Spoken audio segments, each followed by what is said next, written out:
getting the groceries there. But let's get started on Pillars 2.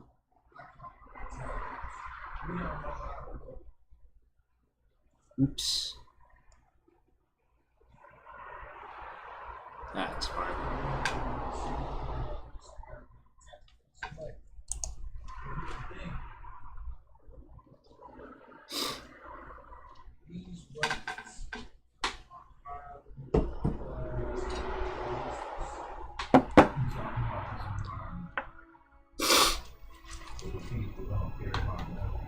Alright.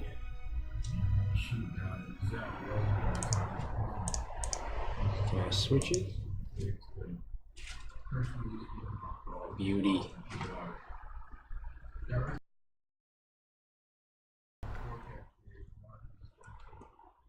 Just want to make sure you guys can see what's actually going on. Just did a little switch up of the overlay there. Just going to turn down the volume a little bit.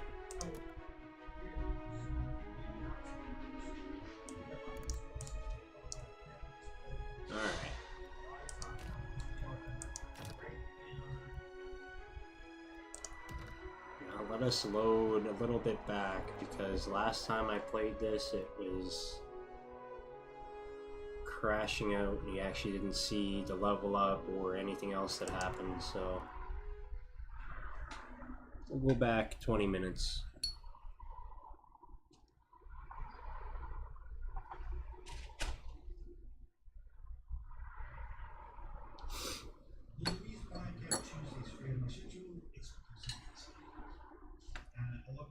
Me to play it. A lot of you have been saying, when you play it, and you have units. Of course you have units. Yes, you can. You said, I want to be part of it. You want to eat.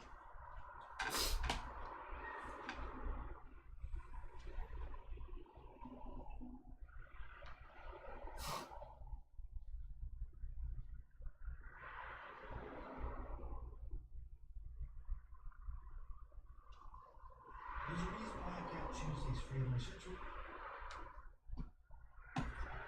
Sorry about the load time for this game, guys. It's gonna be a little long.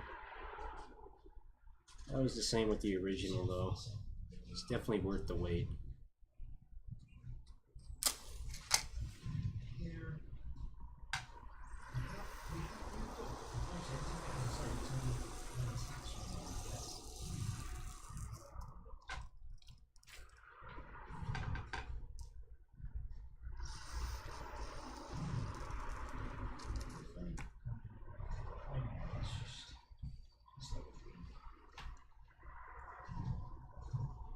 Come on.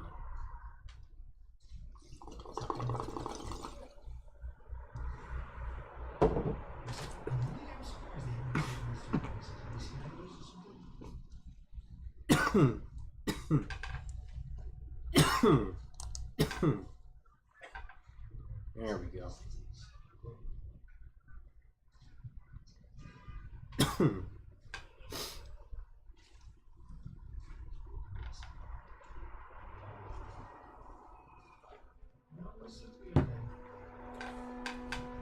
Speak up.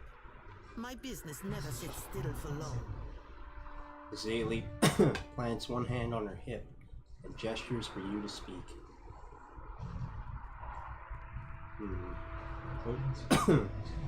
Sorry about that. About this feud with the Valera family. Fratello doesn't make my affairs any easier with his wayward ambitions. Zaylee motions for you to continue. Seems like a waste of your resources. Doesn't it? This is no surprise to me. Her eyebrows raise. Fortunately, Atello has fewer resources to expend than I do. Would you be willing to speak with Atello? Oh dear. You're serious, aren't you? She stifles a chuckle. You think I'd put myself in pistol range of that old imp? Your son was nearly killed. Isn't that reason enough for you to put an end to this? Zaylee splays her fingers atop her desk and takes a deep breath. Certainly. But not the end you suggest. Maybe I could speak on your behalf. Convince him to see reason. I suppose it's not your honor, I doubt. I have little objection to discussing the matter. I simply doubt Otello will listen. Well, you never know. You never tried it. But we shall. I'm sure we can get him to come to some agreement, especially if he's poorer than her. He knows he can't keep up. He'll definitely want to talk about some kind of peace treaty.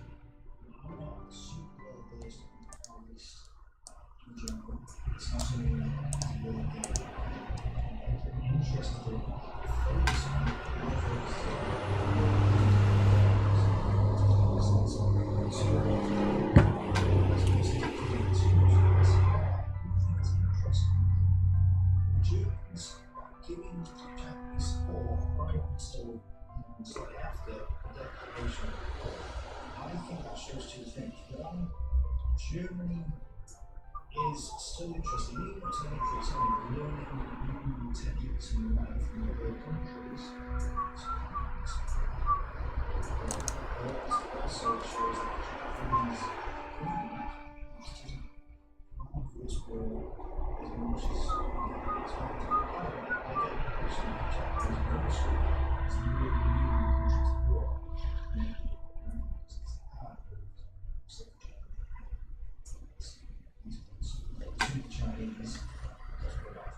Sheriff, thought we agreed you'd stay out of my head. I weren't in your head, lad. You think like an ogre snores. Fallen enough not to make sure them thoughts ain't full up of trouble. What do you think you're gonna find? Nothing particular, just anything. Oh.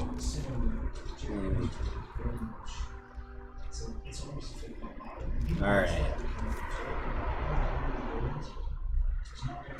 So we gotta go to the other household and give them a little talking to.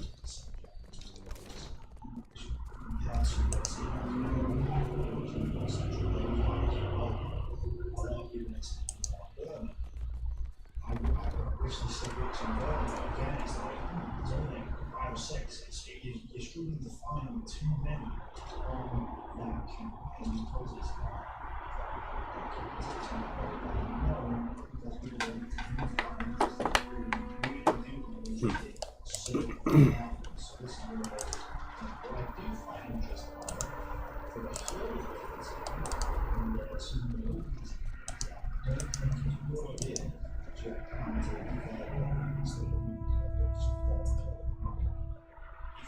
Yeah, I'm sure they'll see reason.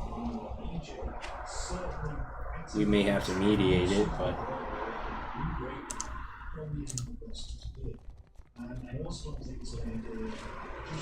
if they destroy their allies now, how are they gonna face a big big god by themselves?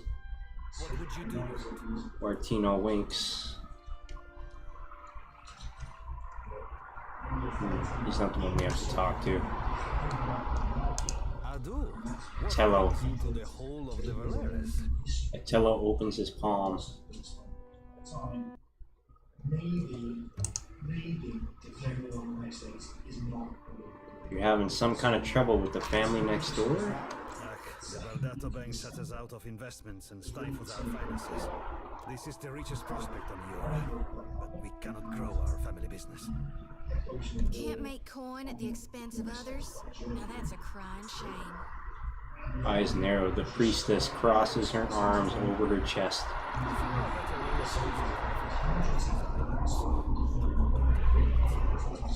Azali is a rich thug. Someday she will get what's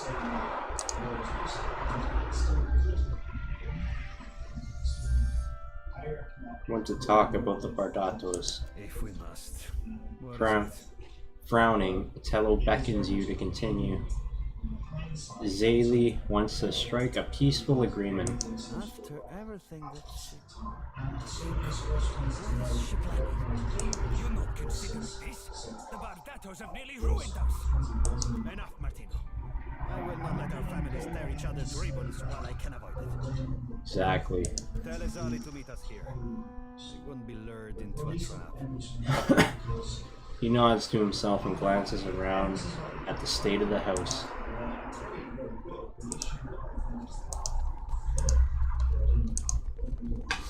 Just gotta make sure settings are correct.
You'd be better off mooning after someone with half a foot between their ears, lass. You can't dictate what the heart wants, Seraphin. Thought you, of all people, would know that. Yeah, the heart can be a right stupid git sometimes. But don't always deserve your listening. Oops, this side.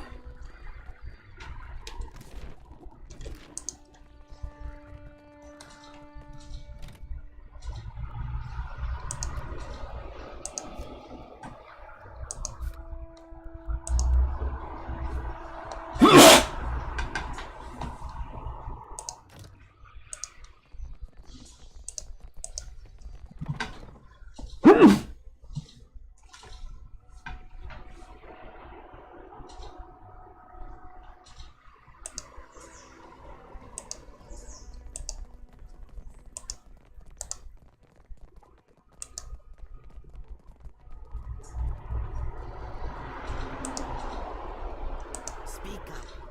My business never sits still for long. About this feud with the Valera family. Fratello doesn't make my affairs any easier with his wayward ambitions. Saley motions for you to continue. I spoke to Otello. He's willing to meet if you are. You're serious? This is some Valera trick. I'm not walking into a trap. I'm keeping an eye on you as well. Let's head over to the Valera estate now. Very well. If nothing else, this promises to be entertaining.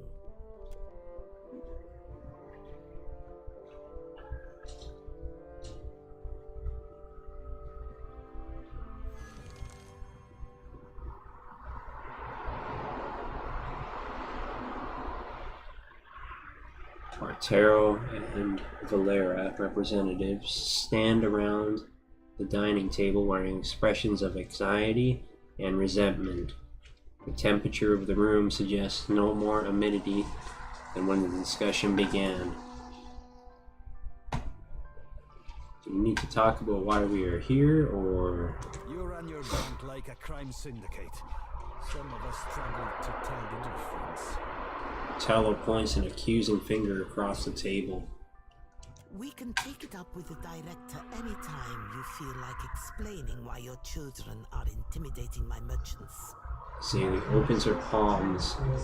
In every way composed, she glances over at you. Her mouth turns downward. I see our would-be mediator has arrived. Well, we're here. I hope this wasn't some elaborate, ill-advised jest. Sake of a jest. Please, let's try not to sabotage this from the outset. As long as the Valera remembers his place, we shouldn't have any problems.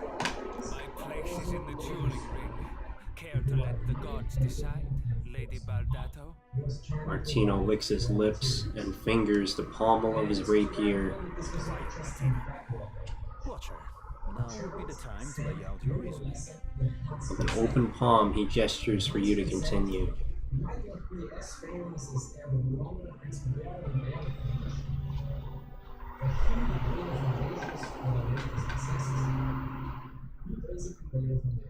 From the sounds of things, the Bardatos are shutting out their own allies for profit. Our allies? I don't think you've been paying attention. Azali made a living off turning on her employers. She doesn't recognize loyalty. You were Goldpack Knight once, weren't you, Azali? Once you own the castle, things change. Azali, don't you know a chance at profit when you see it? Yes, I do. Azali narrows her eyes suspiciously. You make a living putting the right people to work in the right places. What suits the Valera family? She hesitates, her mouth tightening to a thin line. They are possible sailors. She waves her hand in a dismissive fashion. And if they're out at sea, they can't bother you. Azali's expression brightens. She turns to Otello, her hostility replaced with interest. I want the Principe out of the trade lanes. What? Half of Isman's shipments are missing. I'll give you coin and crews for 5 ships to earn back my investment. She opens her palms and awaits his response. 6 ships. The 6 I will drive the Principe from these waters like rats from a fire.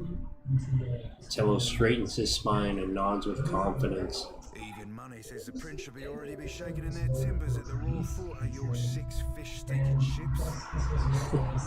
He snorts. You think yourself the first to underestimate us? Otello chuckles to himself. 6 ships. I believe we just made a deal, Valera. Then it's settled. Otello sounds bewildered by his own words. So it seems. For the time being. Azali shrugs. Time will tell if this arrangement is a favorable one. My hosts, you'll excuse me if I return home. She inclines her head, favoring you with a bemused look on her way out.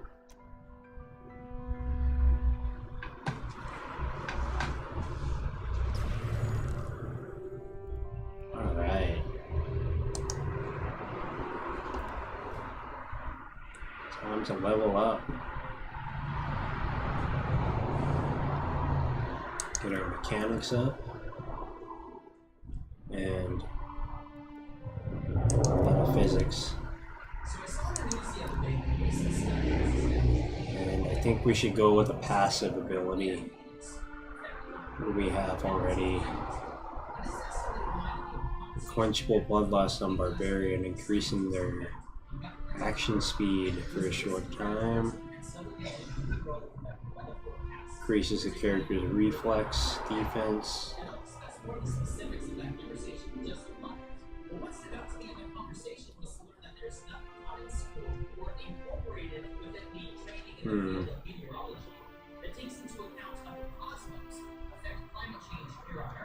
Maybe fortitude defense.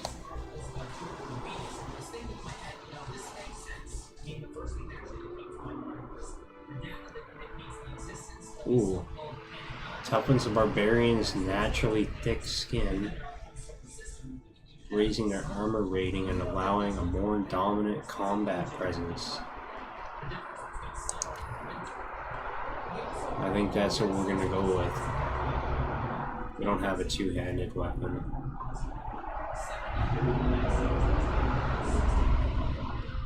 Not unarmed. Could do fast runner, but I think getting a better armor rating is just what we need right now.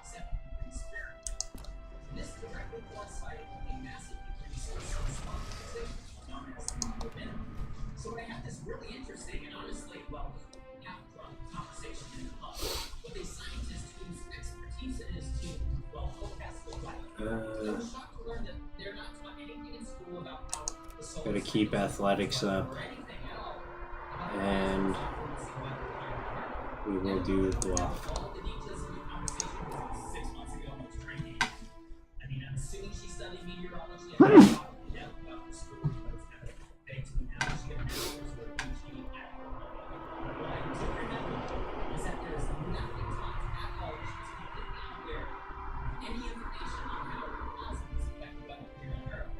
So a target becomes electrically shocked and deals damage area of effect.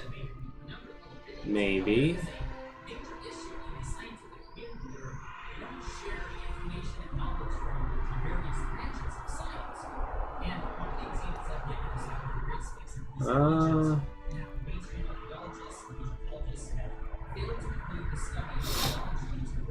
Invokes a retaliatory strike, stunning an enemy whenever they target the Cypher's will defense.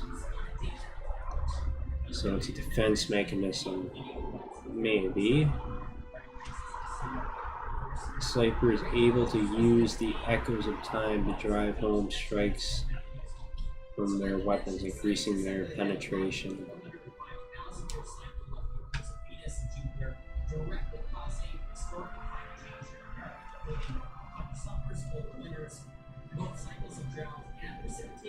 Focus. Concentration then.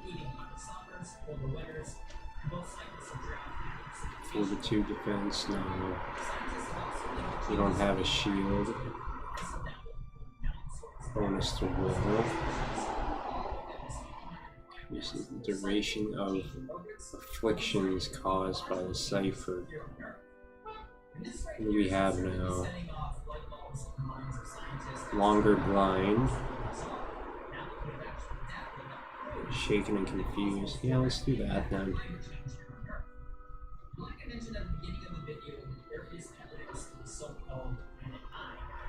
Think. Yeah. Increase the duration of afflictions.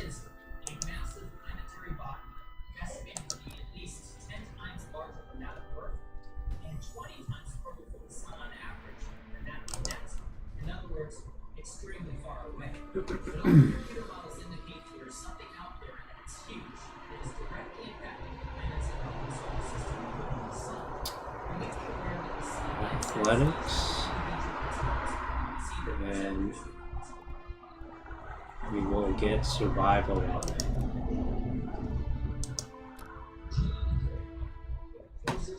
Don't have much passive abilities for Adair yet. Maybe we should do that. Increase the character's fortitude defense. Thank you. We don't dual wield. One additional engagement. Maybe.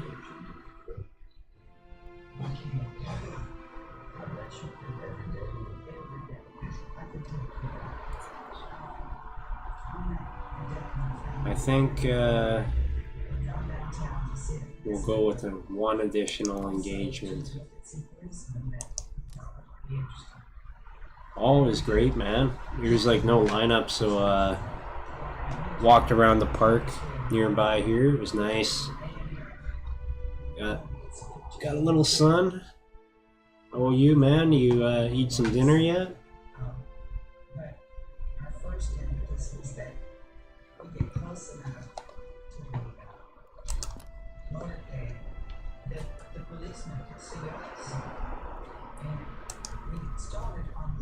Oh, you're home. How's it going? Didn't eat yet?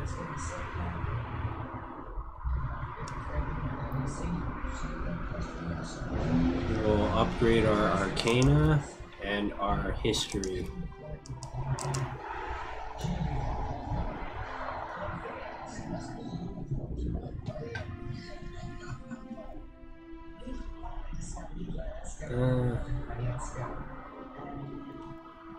I think we'll give her another spell.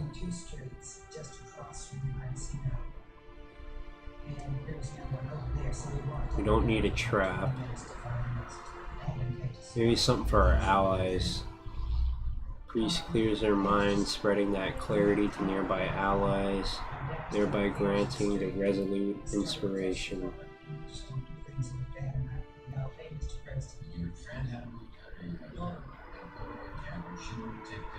Creates a slow-moving, energetic projection of the priest's faith, returning health to allies, inflicting freeze damage to enemies. Yeah.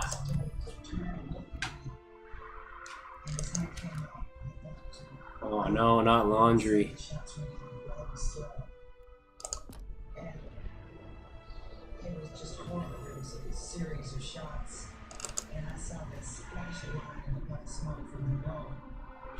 We will upgrade his athletics and his insight.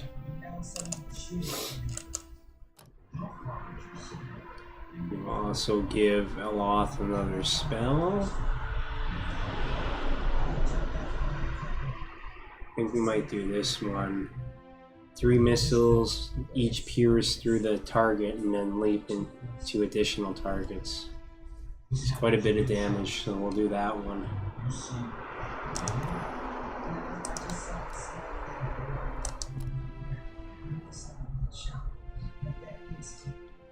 There we go, we're leveled up.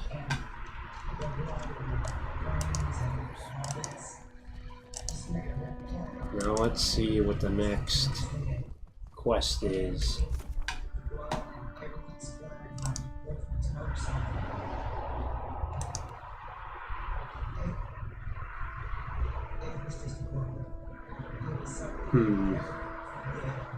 We could go investigate an island. Maybe. Is there anything in town still?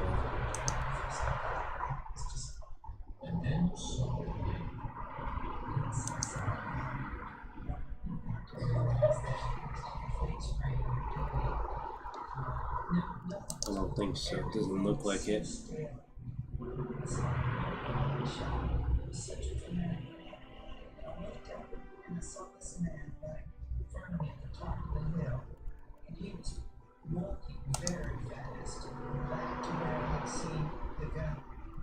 Well, let's go check out this island then. Been asked by the Valayan Trading Company to track down the original expedition to Boko Kahara, and if necessary, complete their assignment. The first step is sailing to Tawakara. I've been promised a reward. I can resolve matters in the Valayan Trading Company's favor. Okay, so we'll get some leeway with the trading company. Let's do it.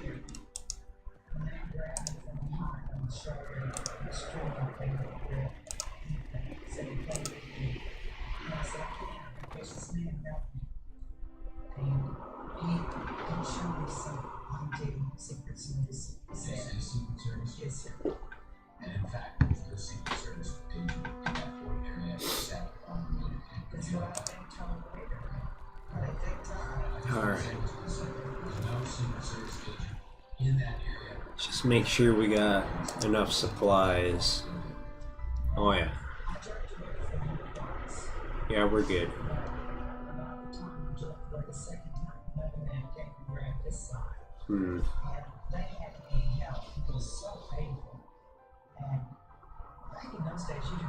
Minus 2 sail health. Plus 5.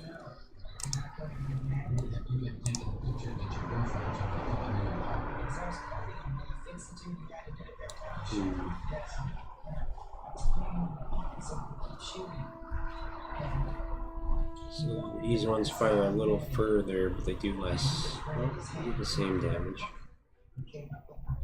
69 close.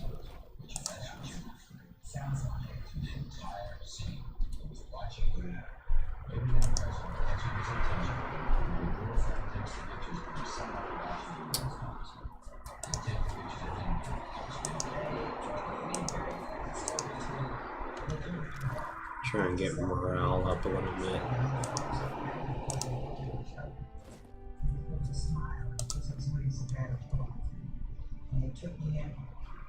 to this place in my records for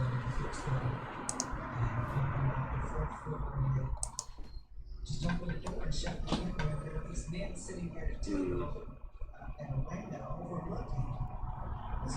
This one do 27 to 35.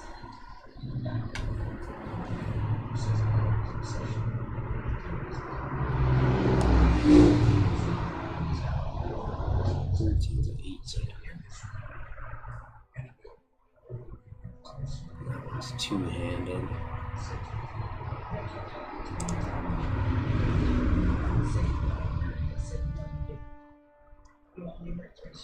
$14 to $19.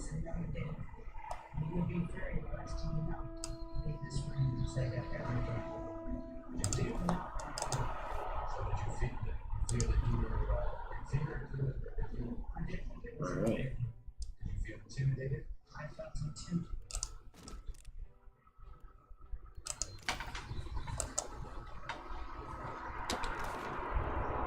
Let's get to our ship.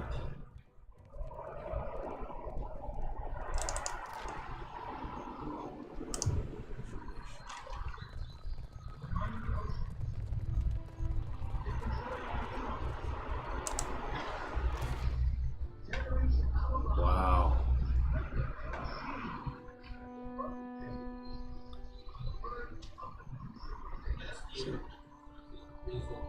No wonder it's the main city. It's freaking huge.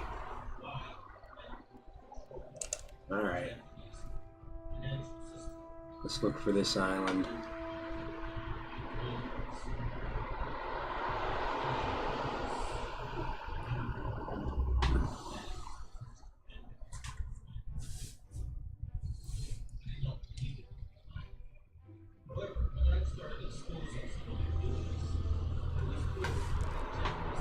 You've received a missive.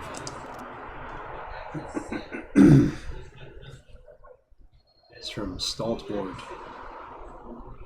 Rumor has it your keep's in worse shape than the Durgan's battery was when you first found it. After all you did for Stalwart, I'd hoped you'd earned a break from anyone stomping through your home. You know I'm keeping the battery cannons warm just in case that big blue fella gets it in his head to come all the way. Gets it in his head to come our way. Thanks to you, we've got more than enough firepower for anything that turns up here. So I figure at least one of these beauties is yours by rights. Anyway, you ought to have something to remember us by. Also, Halfrick found out I'd named this one after a part of him, and not the one he'd hoped. Swore I'd never drink again at the Grief's Rest unless I'd got rid of it. So you think of me when you're blasting Halfrick's nose out on the high seas. And if you ever want to take a break from adventuring and light things on fire, you know where to find me. Wengra. So we got a cannon, I'm guessing. We also got a important missive from Captain Adils. Wine and gunpowder scented letter. So you had a little run-in with men, and then you dragged it to my doorstep. You could have wiped your feet before you stomped in, but I digress. I know what you did, and I know who you are, and unlike my unfortunately block-headed second in command, I recognize a threat and it smacks me upside the head.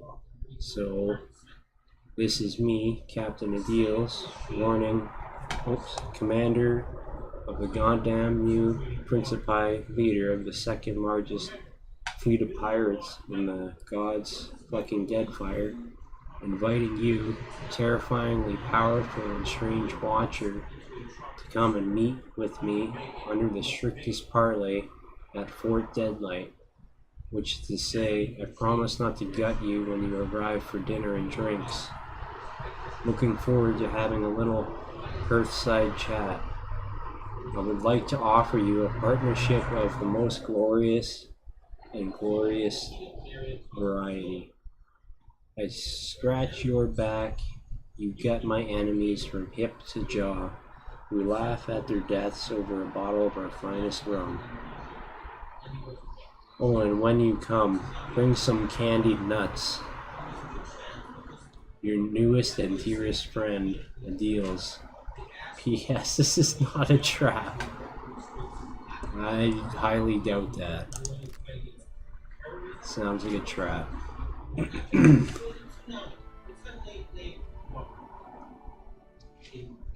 What is this? It's a battle? Yeah.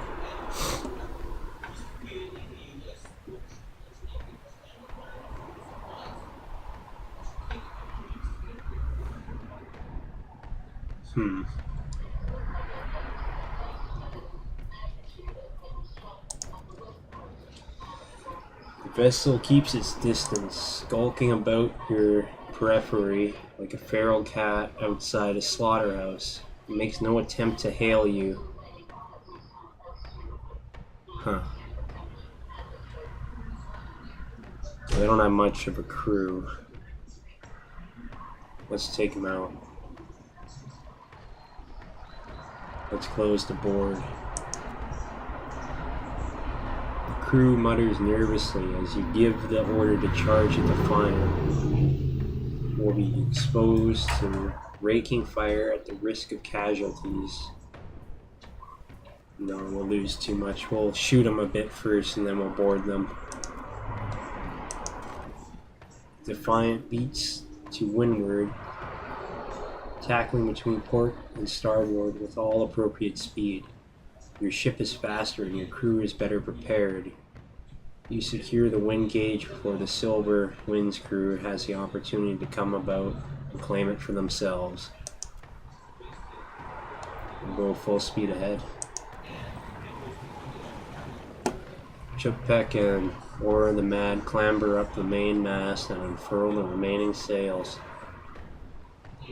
The sails billow out and catch the wind in full. The Defiant leaps forward. So we got a little closer.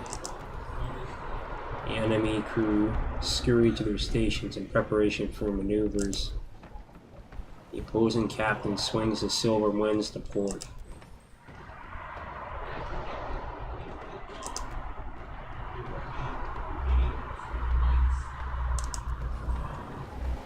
We'll just go forward again.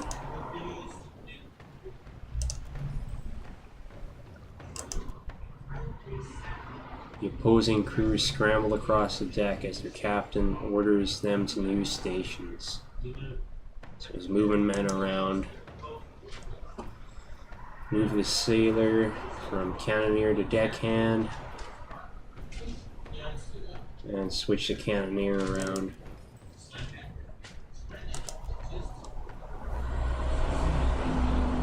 We're in shooting range now, but if we get a little closer, we'll get a better shot on their sails.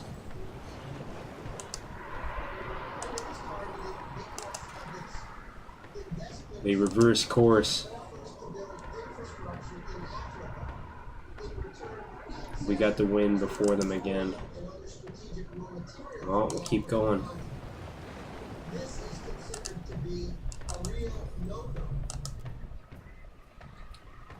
They hang their ship. Oh, wow. They stopped. Alright, let's turn and shoot.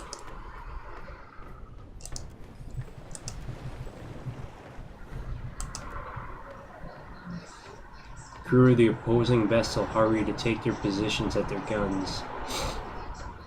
Following a cry from their boatswain, the thunder of cannon fire echoes across the sea. They fired one gun and it hit one man in the underground, so alright. We'll give them our own volley.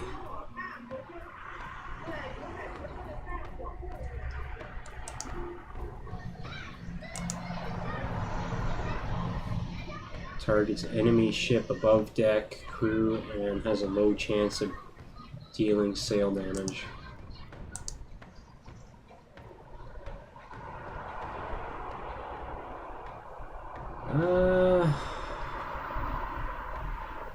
Let's take out his sail.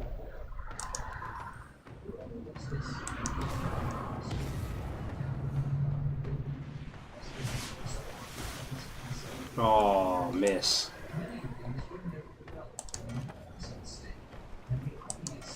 They turn to the wind. Crew. Yeah, they reverse course.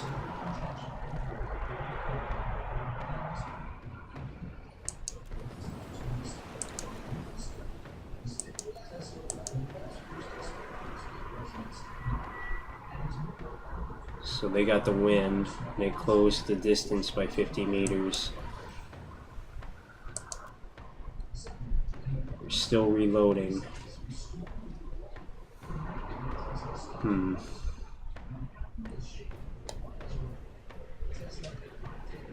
Let's do half sail.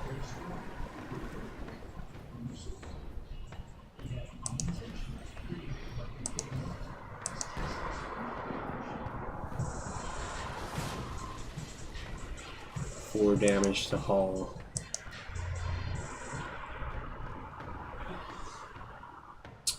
Still reloading. Keep it at half sail.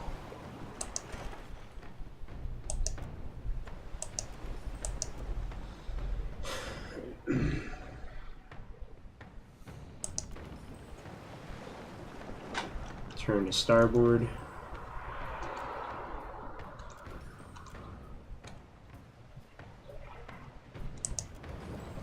Let's get closer.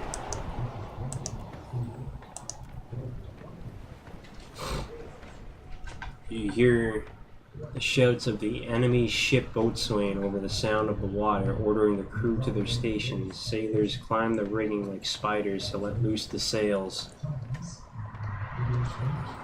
Distance closed by 50 meters.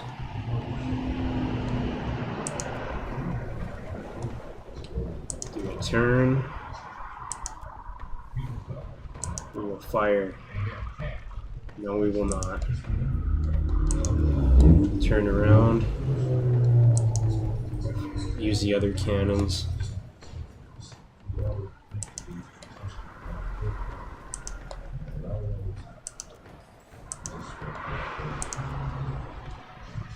Damn. Even with regular, gotta close the distance a little more.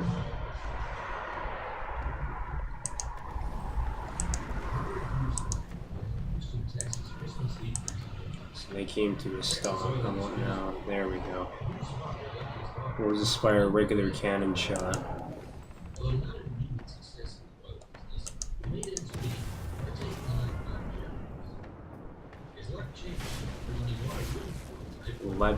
So 20 damage to the hull.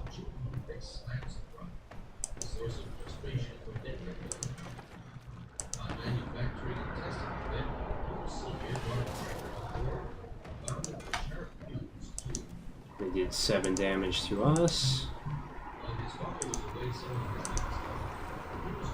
We're gonna do a quick turn. We lost the wind. We will shoot again. No, we will not. Move forward a bit. And they are firing at us again. 4 damage.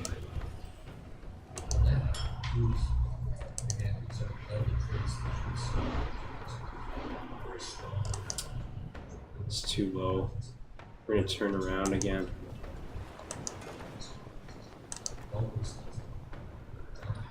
One more turn, eh?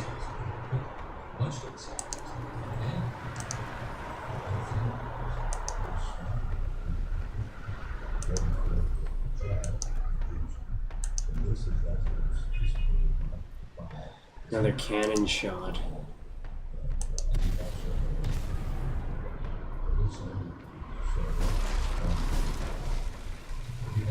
2 damage to the crew and 14 to the hull.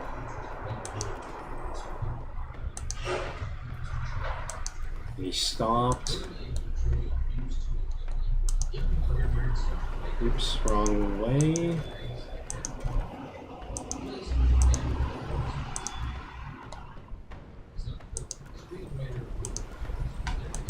We'll close. Oh, they're gonna shoot at us. We're gonna close the distance after this.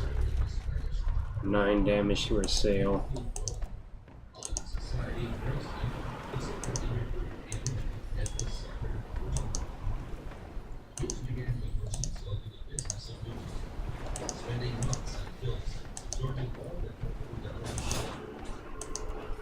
Yeah, we got him on the run.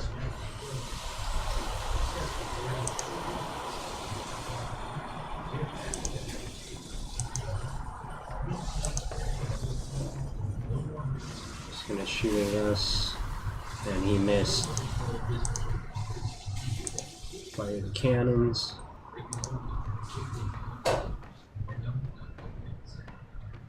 No, we'll keep taking out the hull.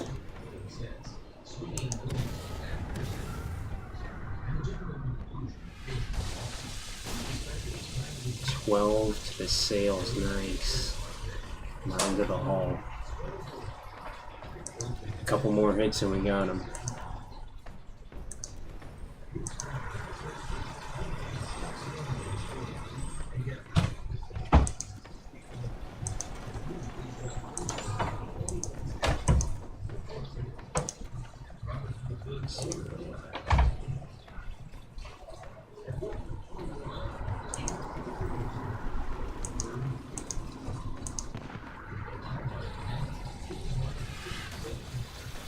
Missed. Try and close the distance. Yeah, he's gonna keep running away.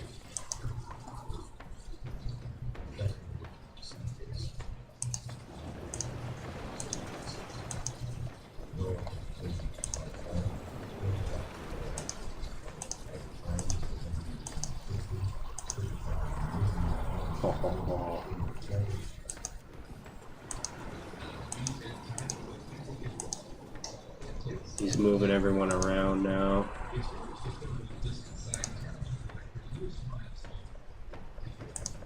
Now's the time for grape shot.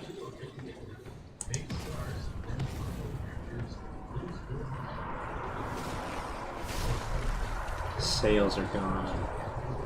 Crew's almost dead. Nice. He's lost wind. Let's turn around and fire the other cannons. Yeah, he doesn't have any crew right now. Why is it still 0? 33 meters away. Let's do cannonball then.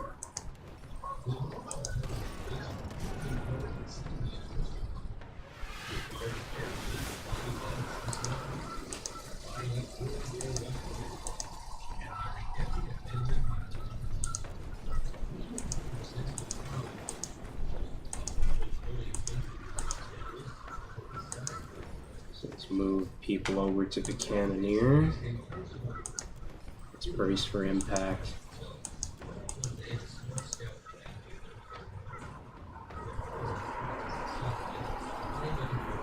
Ramming speed. We choose through the water, barreling down the back of the waves and surging up the face. Sea spray drenches the main deck.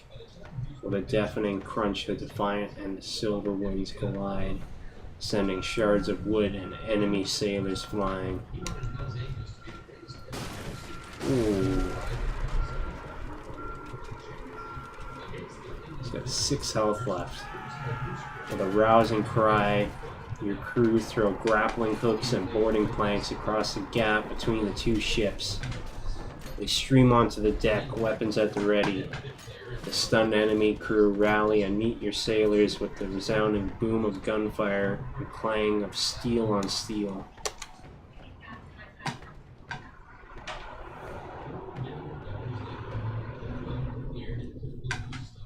I think it's a 2 versus 11. much of a fight. Oh no, he's got his guys. There we go.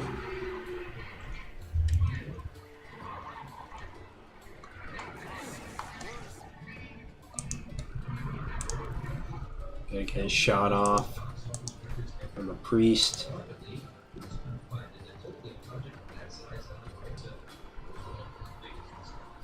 No, we don't need that yet.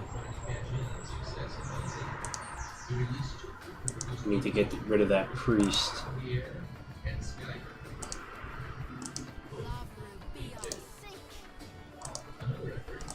Okay, man.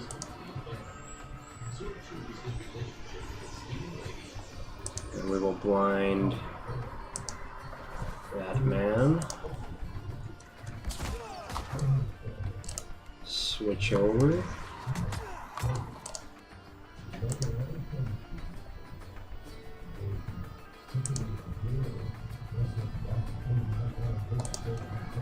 You do that.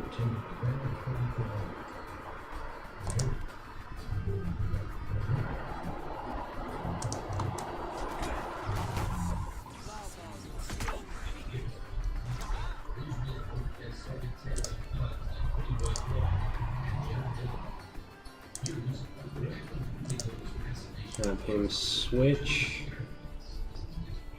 Just a warrior left, sailor. No. Oh, that's a leader. We have a druid as well. We should try and take him out. Hit me again and I'll get you back. Yes. Oh, he's teleported over? That's crazy.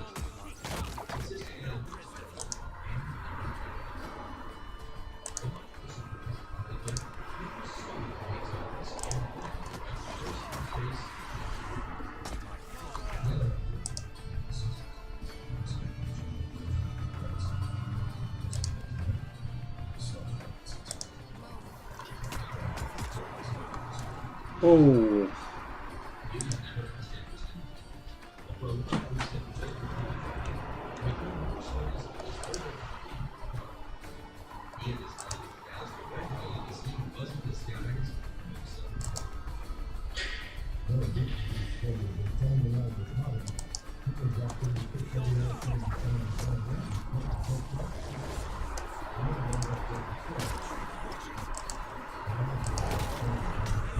Oh, that is crazy.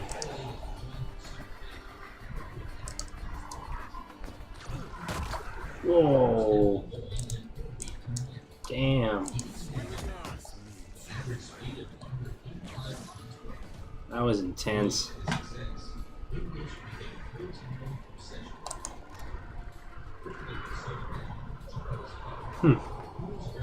So we can disguise it as Huna. Personal triumph of the Harangue, captain of the Silver Winds. Nice. Another cannon, we'll sell it. So let's share the coins with the crew, and we'll take the rest.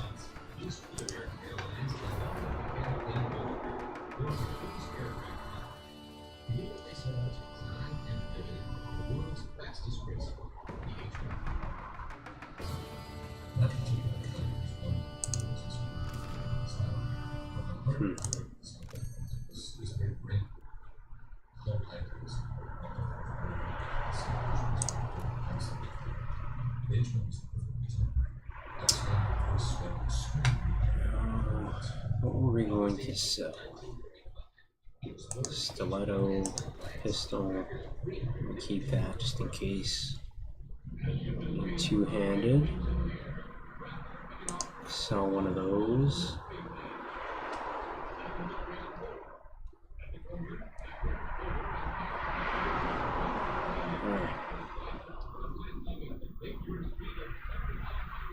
Don't have enough to upgrade the hull yet. It's too bad. Alright.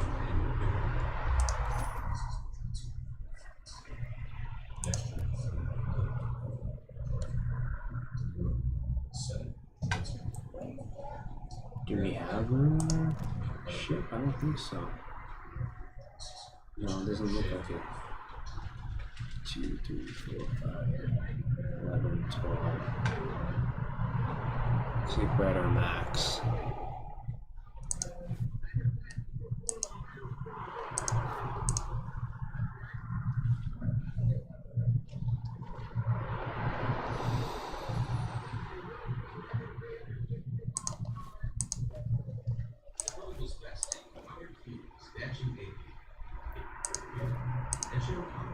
Alright.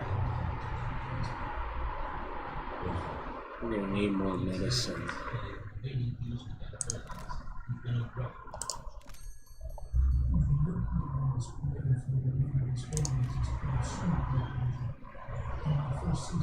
How much is 50?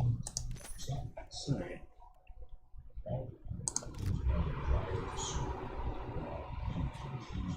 And should be good to go. Won't let me leave. There we go.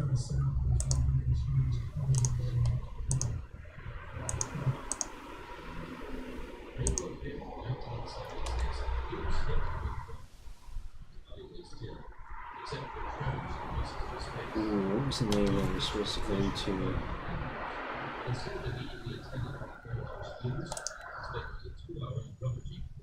No. Southeast of this one? Yeah.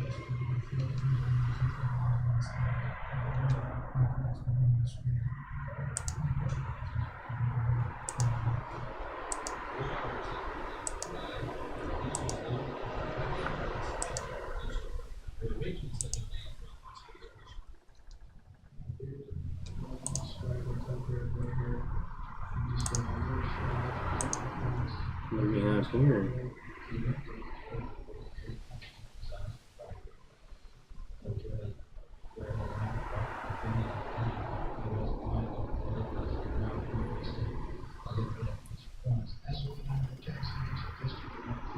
Oh, that is a powerful ship.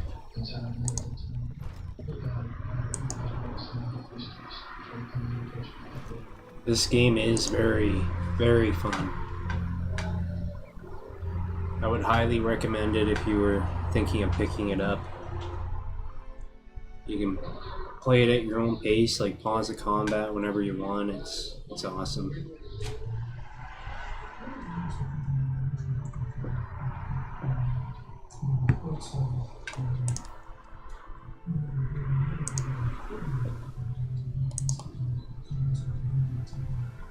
Not strong enough to go there yet.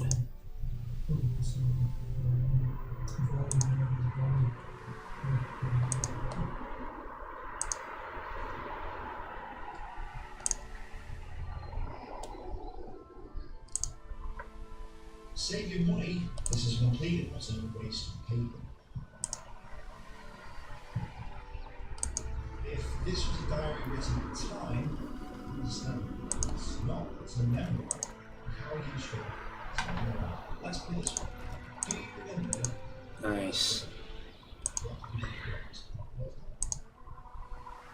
Apart from that birthday, was your friend said. Do you remember? Oh, another what fight. said to you for Christmas is okay, well, 2 days before Christmas.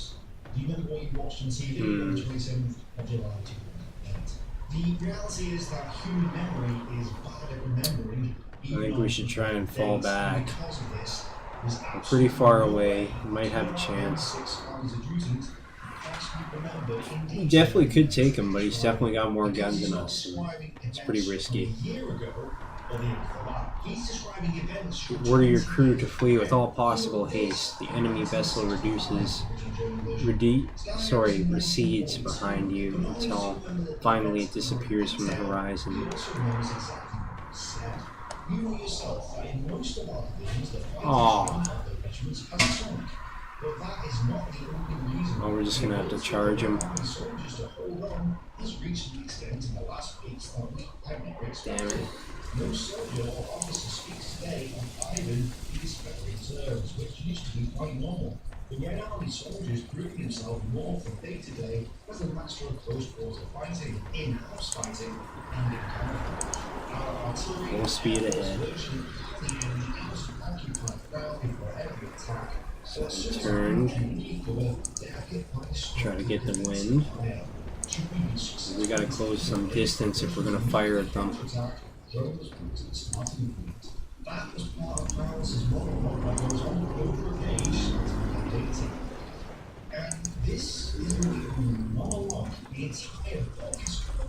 So they came to a stop. Just keep on going.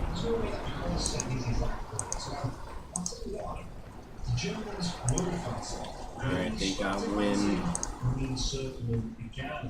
Let's turn, try and hit them. Their wind died. Let's fire. Let's fire some chain shot. 2, 3, 4. He's got 5 guns. We only have 4. Look at all those crew. 2, 5, 8, 9. He's got 10. Okay.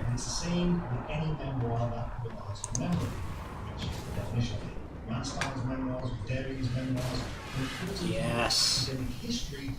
Did some damage.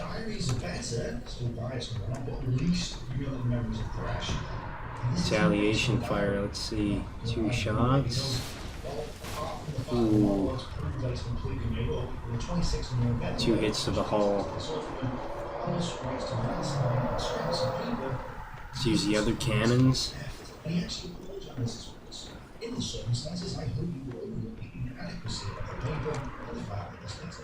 And chain shot again.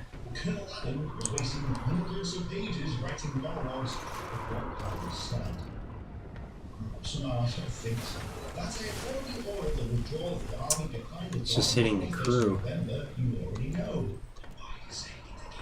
Shortly after my flight into the courtroom, I saw the commanding generals together in a meeting. In full agreement with them, Turn around again and try and gain some ground. Just moving everyone around.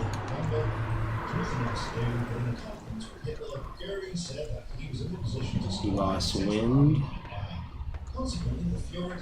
We can fire on him.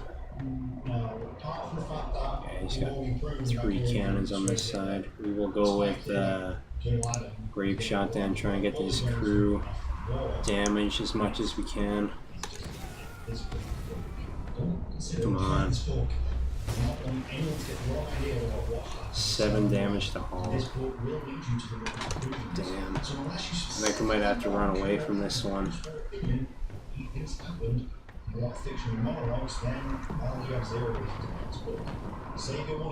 He's got too much advantages on us.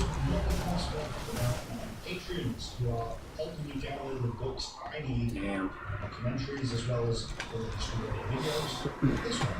Your support is vital, so please consider supporting me. Thank you to my patrons.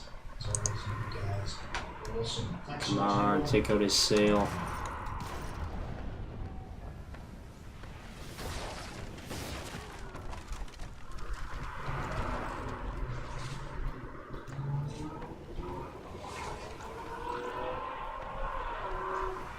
So we have 3 turns. Let's turn forward. They lost wind. Let's get some ground on them. They moved forward. Come on. Oh, he's firing at us now. Damn.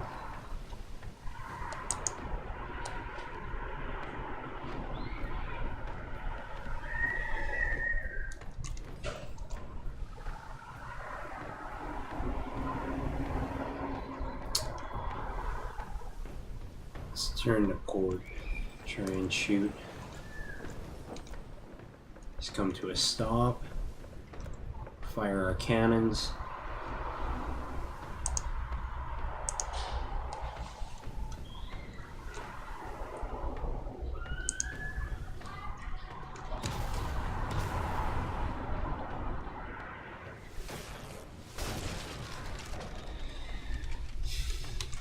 Damn. Not getting good shots off.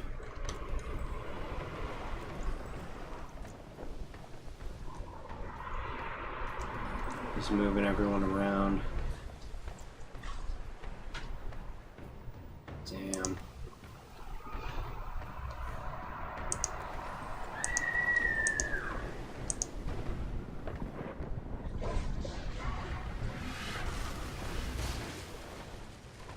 Ho ho ho.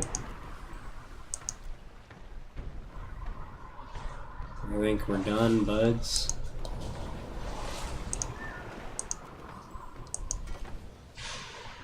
Oh no.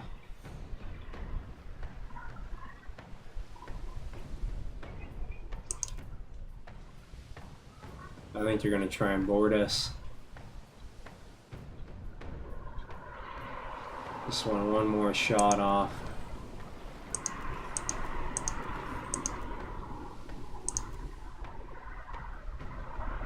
Please, just take out the crew. Take out the crew.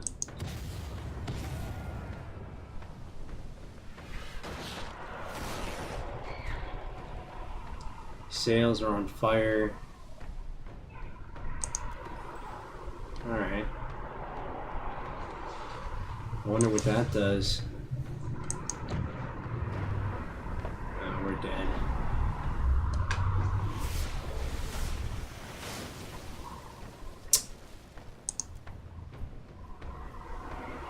The enemy's cannons roar, announcing another volley. The sound of their fire tearing through the hall is incessant and bone-shaking. Soon the only sound you can hear over the din of the cannon fire is a splinter and moan of the Defiant. Your crew is dead. The ship tilts beneath you and slides with little more than a whisper into the arms of the sea. Dark presses in, and the bright burn of the sunlight, now nothing but a hazy memory. Take your last breath below the waves. Your journey is ended. Damn. So, as much as I love exploring, I think we might be doing it a little too soon. That was a powerful ship. So we will try and do stuff around here.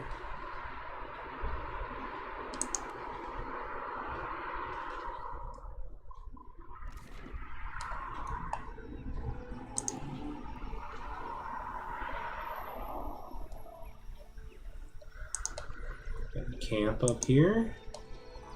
Something else as well. What is that? Water? Ale?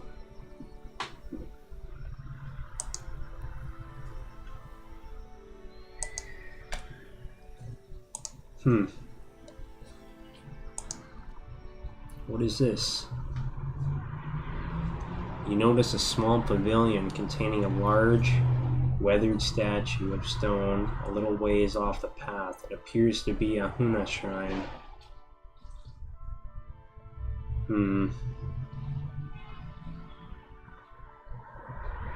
Pretty injured right now, actually.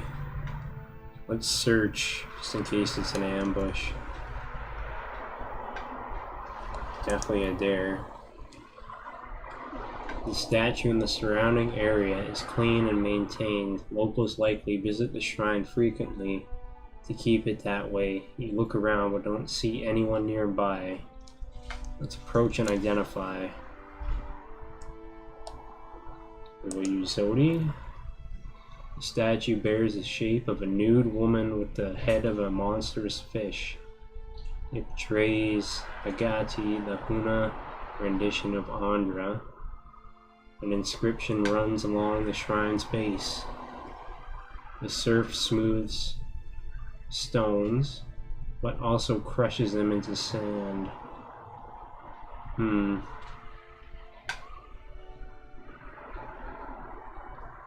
Let's take a rest here. Kneel before the shrine and begin to pray. You have only been at it a short time when you hear footsteps behind you. A group of Huna from the city approach the shrine.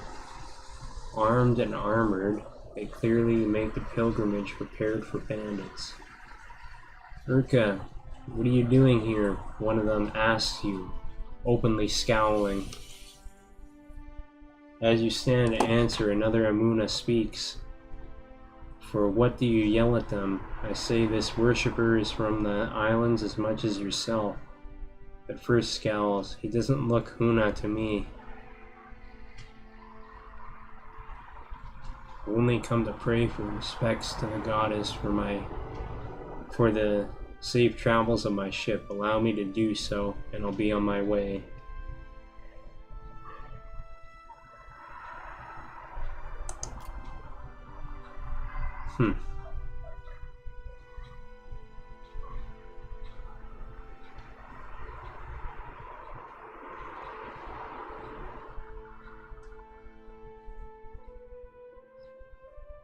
Let's try this song. Oh, only I can? That's not gonna work then.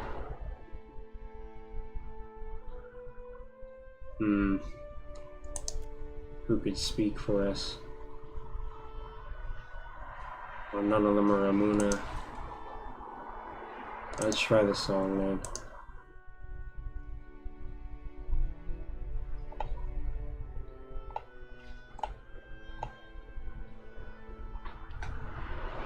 The Huna share a few pensive glances before the leader among them nods. Go make your obligations then, and speak your prayers. When you finish, leave this place. Return to the city. You kneel at the shrine, and the Huna worshippers join you. You pray to the gods. You rise, feeling calmer than you have in some time, and continue on your way.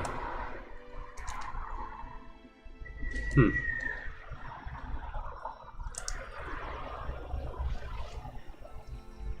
a quick save before we go here. See a little battle.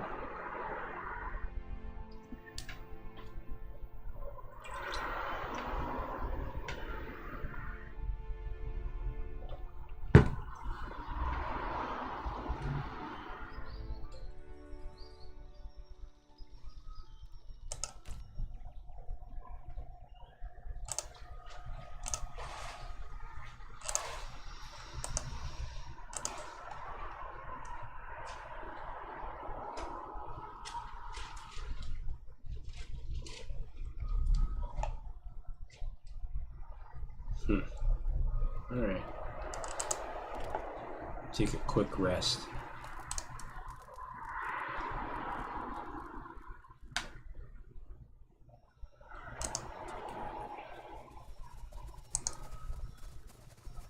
We're not alone. No, we are not. 2 druids and marauder. Alright.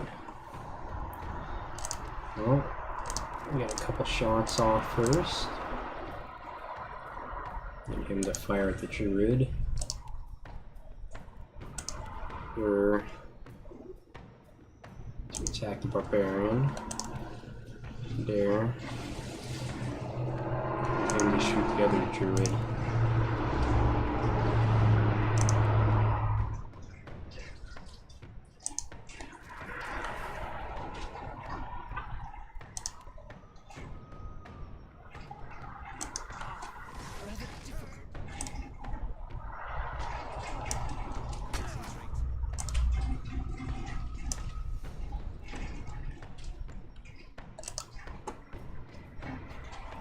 Still doing that.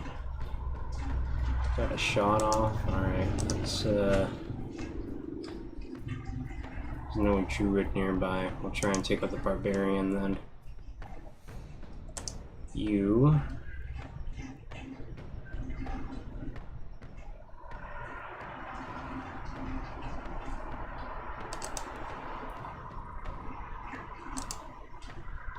use that. Alright, pull back. Switch, use the rage. Heal quickly.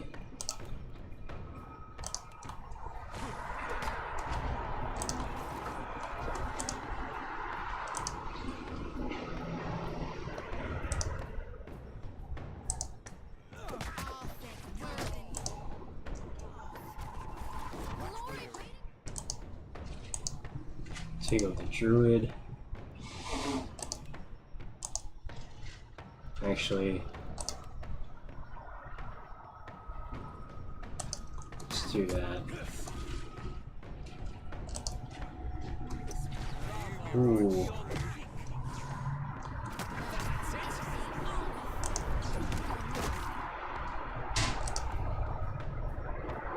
Let's blind the marauder.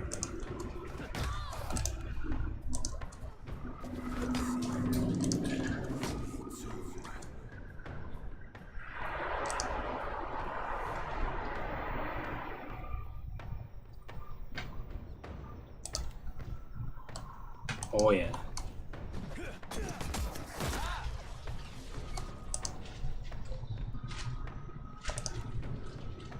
So dazed and blinded. There we go.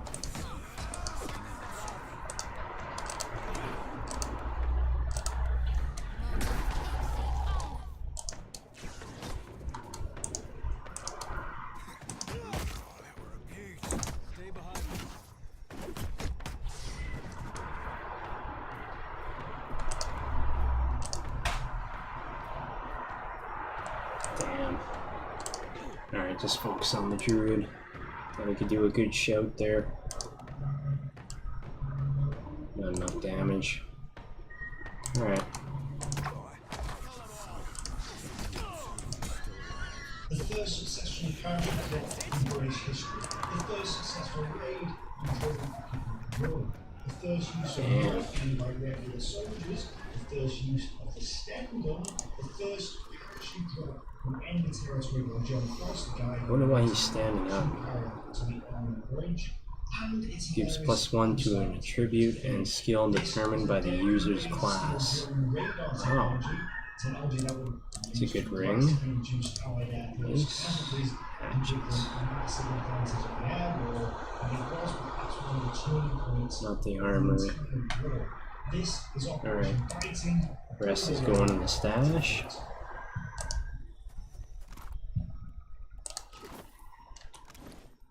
Let's see what the ring does.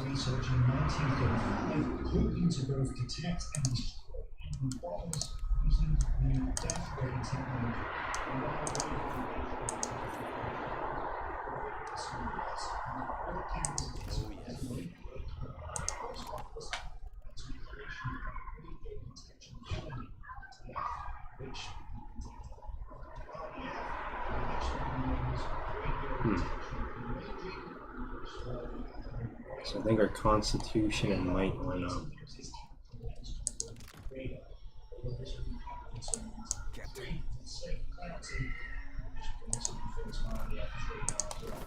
That is strange how he's back.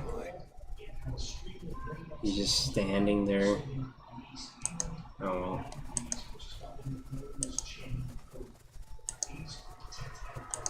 Is that it here? Yeah.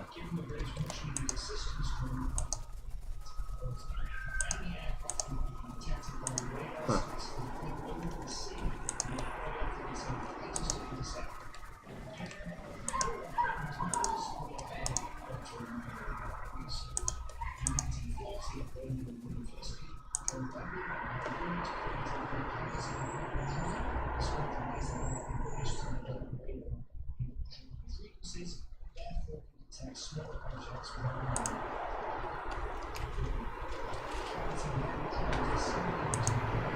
Anything else over here? No, it doesn't appear to be anything else. Alright.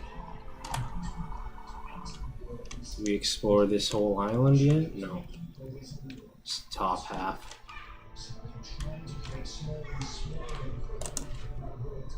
Alright.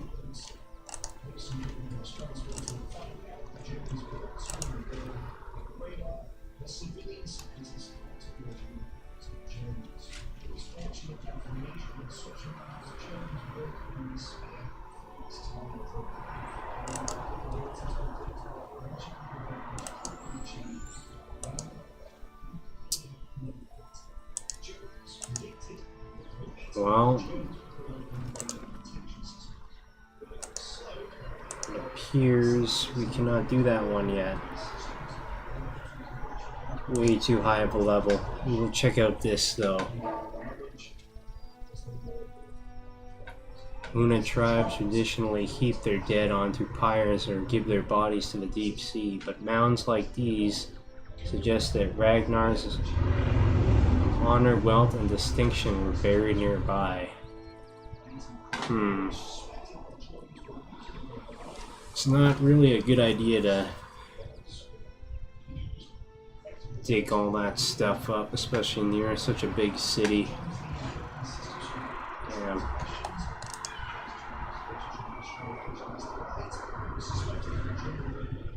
Come upon a flight of wide steps that descend deep into the earth.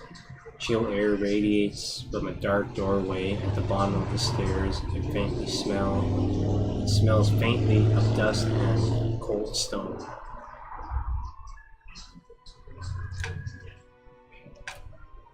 Find nothing of value. Alright.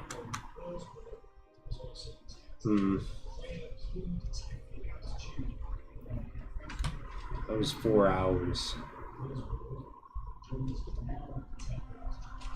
Let's just check one more time. 4 more hours. Sigil of Nightmare's Wardstone. Huh. So 11 hours searching this place. 3 per dot.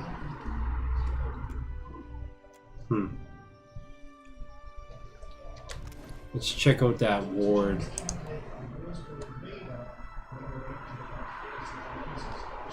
Area of effect. Friendly target plus 5.5 radius from the caster. Immunity to Sigil of Nightmare's attacks. I wonder if Derek can use it.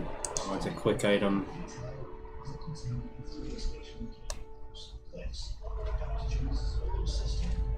Recovery time is 4.2 seconds.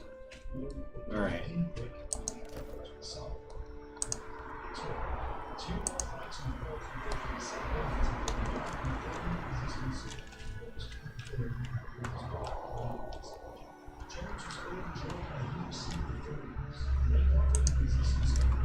I wonder if there's anything in the middle we can do over here.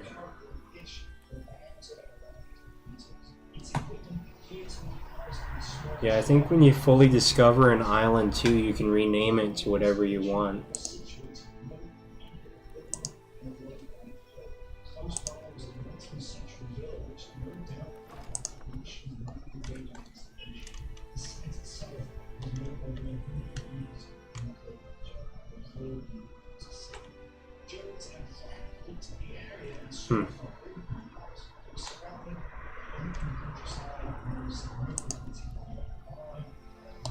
Nothing else here we can do.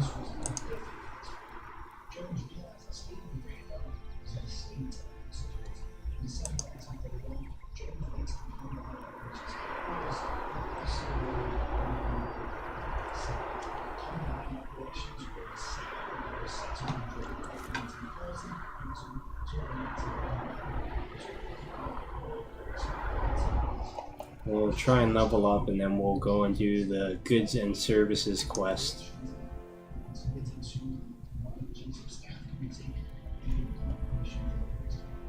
Tikawara. So that's where we have to sail.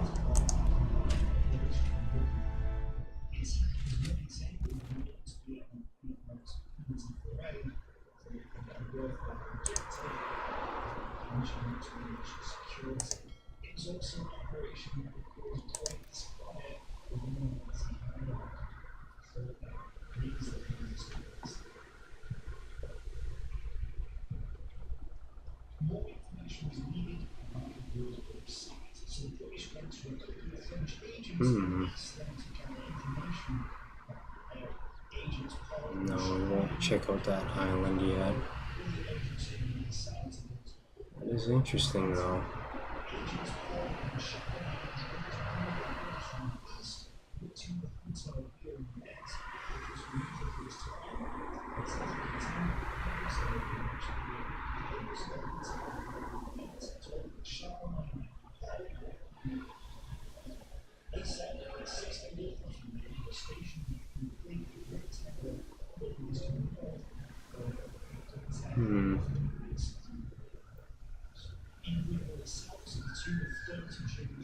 So we need medicine and repair supplies.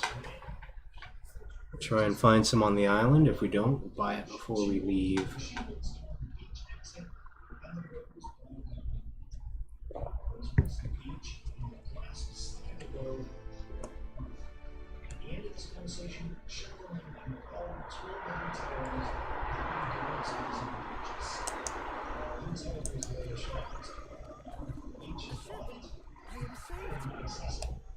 Wait, what? The dwarf fans himself with a dish rag. His face is dark and shiny with exertion. Sweat colors wide crescents on his shirt. He looks at you like a drowning man would at dry land. Weeks I've been stranded here. The Valiant Trading Company sends no one. Unless... He squints at you, dabbing his brow feverishly with a corner of the rag. Stranded? This is a settled island. They hired me to find an expedition. I take it that means you. Perfetto. You come not a moment too soon. With an anxious swallow, he glances over his shoulder at a sleepy, ramshackle village. His gaze darts from one grass-thatched hut to another, as if expecting some unspeakable horror to emerge. Follow his gaze to see what he's looking at. He isn't fixating on anything in particular, but his eyes widen with unease whenever one of the island Amuna draw near. He flinches and clears his throat.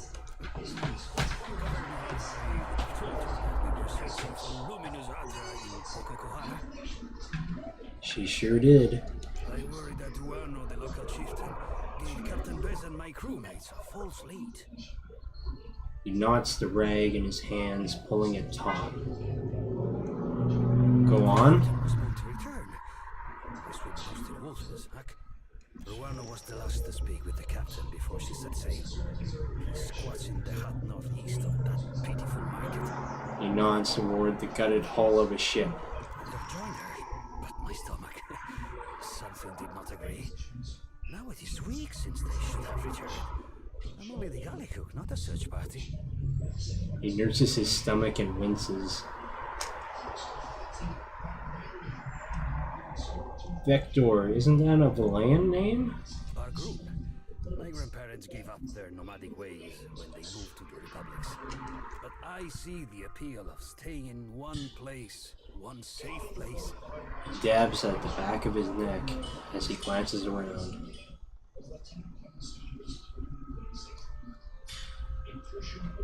I imagine the company will pay a bounty for word of the expedition.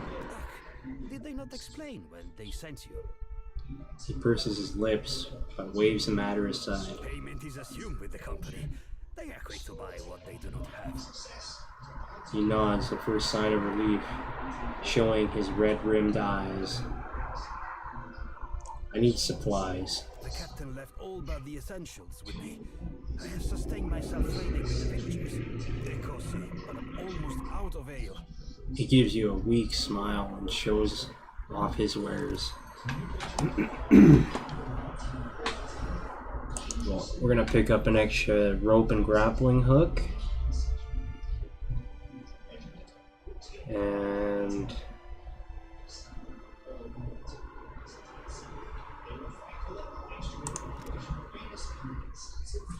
10% of incoming hits converted to grazes from melee weapons.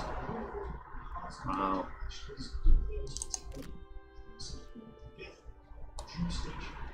We have enough.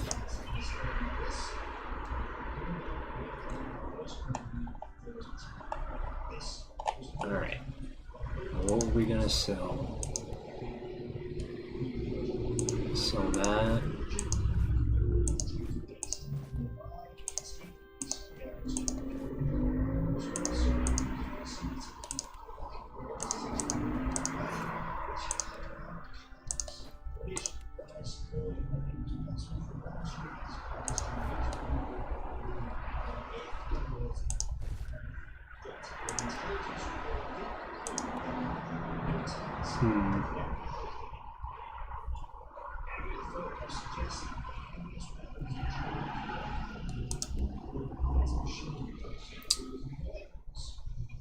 You didn't make that much. I must watch the supplies at the trading post. You will come to check with me, yes?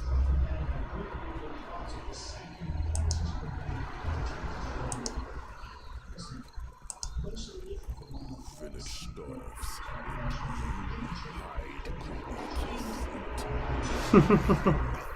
Loaded puffer fish. Jesse's jaws will close around. Damn. Confess to me, or will you let good food rot? A young warrior's forehead is furrowed with lines and beaded with perspiration. He stands over a man bound to a pole. Does mine look like a full belly, idiot? Question the rest of the Raparu. We all hunger. Every word out of the bound man emerges in an agonized wheeze. He glares up at Makumu. Disgrace. Any other Raparu has worked 10 times in a day what you have in your life, and they do not complain. The warrior pulls a dagger from his belt and thumbs the tip thoughtfully. Blinking, he turns to you, wearing a bright, friendly smile. Watcher, we can't just let this injustice stand. Do something, or I might. Seraphin's eyes close, and he nods along. Passion. Don't worry, I intend to. You do? I mean, of course you do. She grins big and brassy, unable to hide her happiness with you. I say, this outsider speaks her mind like a child. He touches his chin and looks over Zodi before focusing his attention back to you. Another outsider. You visit Tikawara in hungry times. Kumu sighs through his nose. Well, tomorrow confess if I tell you ropes. He gestures to the bound man. You know you catch more flies with honey than vinegar. He blinks, momentarily perplexed. Bakeho caught this red stealing the last of the Koiki fruit. The tribe was to feast on it for the harvest ceremony. I stole no Koiki. I wish I had. I would have hid it somewhere most unpleasant. He bares his teeth in a defiant grin. Hear this? A second chance we give, and Tamau throws it in our faces. Kumu holds the blade level with Tamu's heart. He's done this before.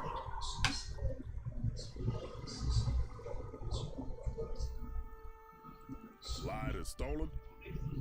Akira. When we have food, he takes more than he deserves. He steals baskets and pots, and even pilfered a spearhead from a warrior on the hunt. Damn. Exasperated, Makumu mops his brow with the back of his hand. I say there is no person in Tikawara who he has not wronged in some way. Maybe no person in the dead fire. What was this Koriki ceremony? We would have eaten the last of the Koiki as a tribe. This way we give our thanks to Kahopa, the eel of life. His eyes go downcast. Now this cannot happen. Our harvest fails because this one puts his empty stomach higher than the gods.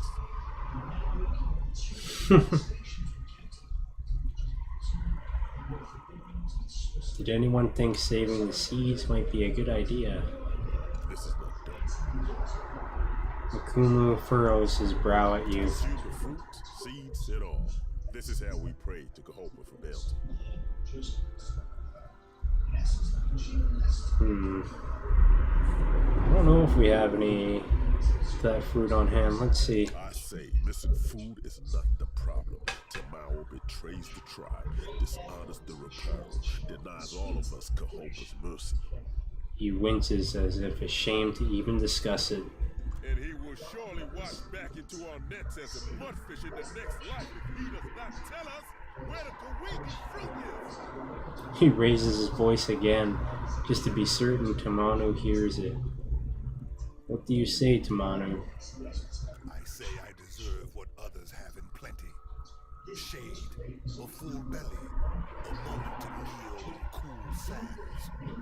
He glares up at Makumu. We'll stop being a tribe when Wano dragged us into the path of the outsiders. Now we can only save ourselves. You shame us, Tamao. To return in your next life as a coconut crab would be too kind. Makumu stamps his foot, kicking up a flurry of dust. So you have your guilty man. What's to be done? Pikeho's word is enough to give Tamao over to the waves. Makumu faces the beach and touches his brow. Better to drown as an innocent man than starve with you fools. Tamu spits, but without the forward momentum, it just dribbles on his chin. Makumu turns his gaze away, doing his best to ignore him. Justice does not fill our stomachs or our hearts. It brings the gods no closer to ending this famine. Makumu's hands stray toward his stomach. He glances out to the horizon.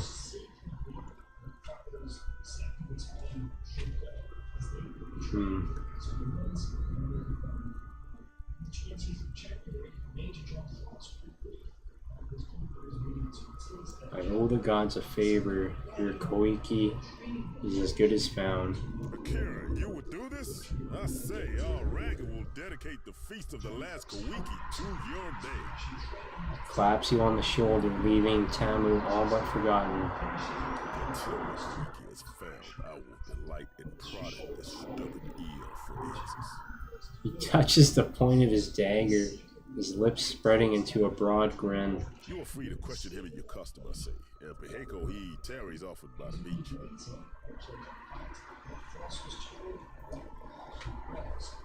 Chihiko.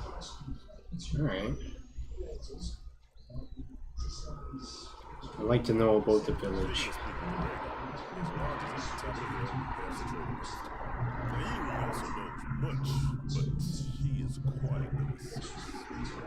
His eyes go wide. He catches himself. He clears his throat. Nairi, she tends the shrine in the northwest part of town, near the statue of Gati. Yes. He nods rapidly. Alright. Well, farewell.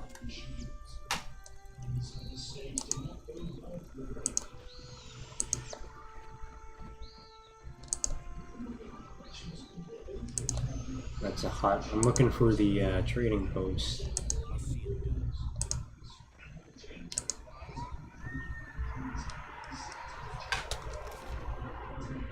That's the shrine. It's the chieftain's hut. Oh, the trading post is down here.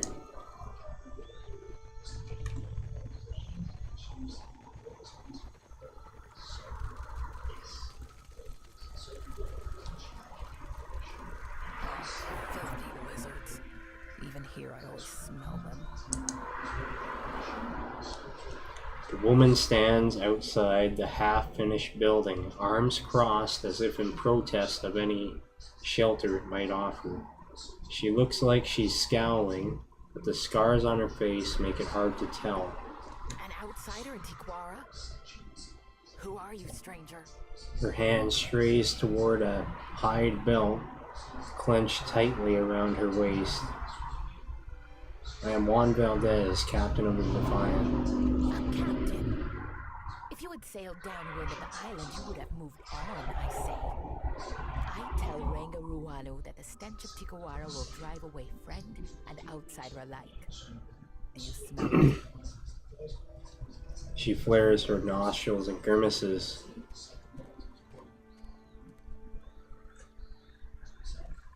My friends here promised they'd bathe before we left port. Oh, come on. You know I only wash up on Sundays.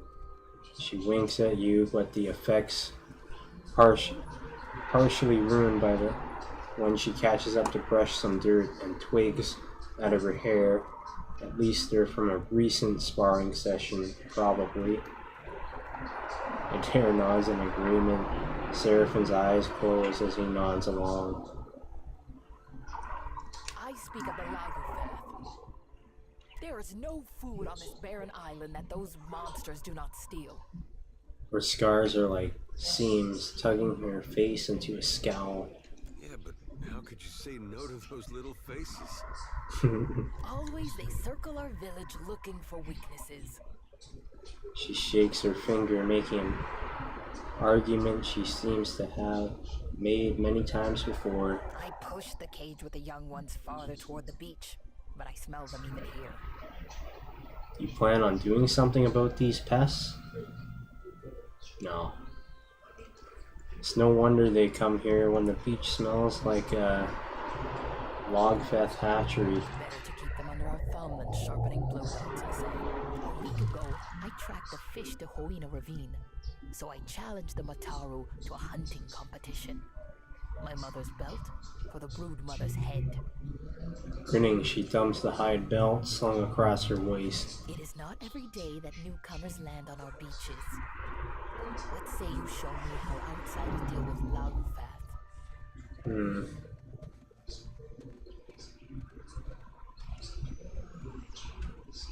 You seem strong enough to handle a few Lagerfeld. Again, you're perceptive for being outside the tribe. She nods, pursing her lips. The Ranga orders us to defend his trading post. Otherwise, I would take up my spear. This is silent for a time, I say. She folds her arms together, looking at the cobbled together building as though she'd like to kick it down. Little competition sounds like fun. Understand, they are animals. You must rely on blades, I say, not words. Alright. Hunting tales of our ancestors say the brood will scatter when their fish Ranga is killed.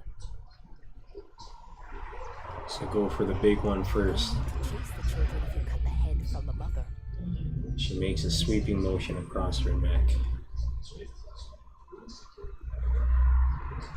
Can I buy some supplies? Am I a Kuaru? Do I dirty my fingers with coins 1,000 hands have touched?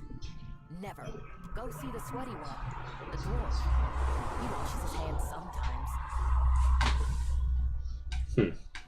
Alright.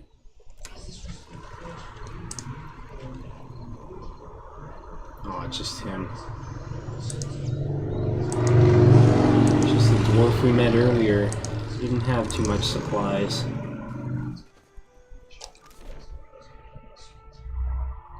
So we'll talk to the chieftain. And then we'll scout the island out.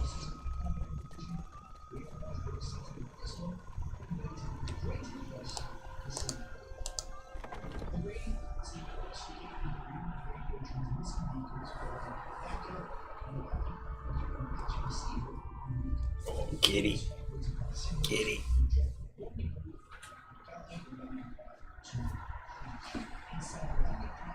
Come here, kitty.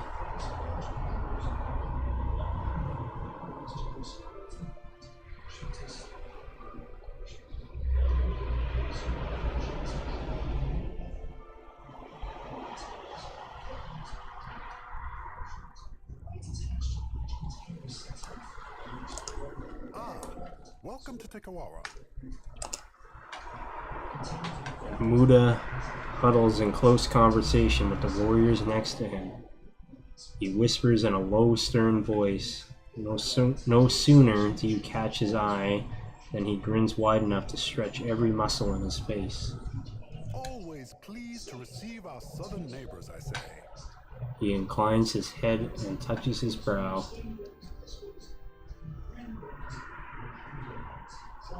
Juan Valdez, captain of the Defiant, at your service. I would shower you with the fruit of our harvest, but the season is unkind, I say.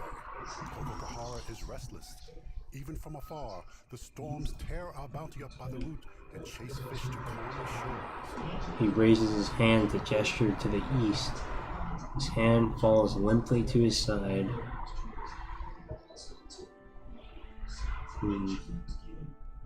The Valayan expedition was headed there, correct? You know of them already, then? His eyebrows arc. The Valians went to Bokokahara for luminous Hadra. Their expedition does not return. As the storms grow wild, Tikawara dies around us. No traveler will land here if they are forced to eat their belts, I say. He absently presses his knuckles, blurring the blood from his fingers.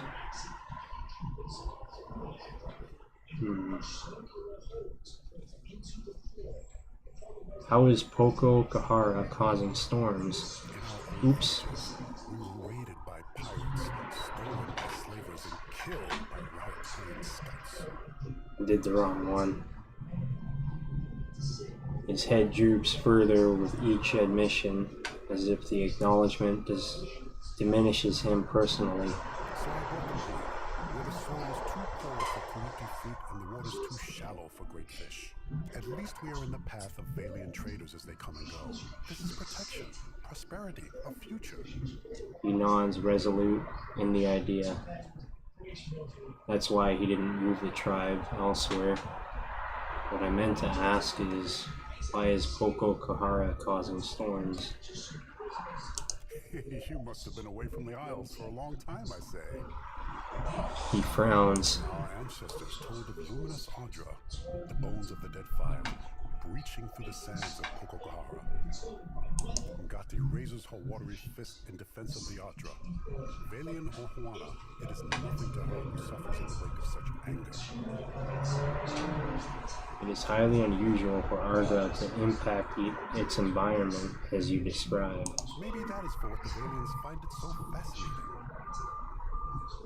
Ranu scratches his head and shrugs. Their captain brushed off my tails like the buzzing of gnats.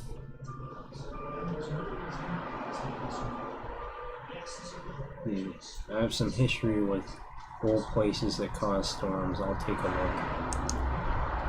look. His eyes widen a little. The smile that creases his face seems for a moment genuine. Here, the passed down from the right. Take the country Bokokahara and water down. Passes you a heavy length of copper shaped in a spiral. So we got a shell key.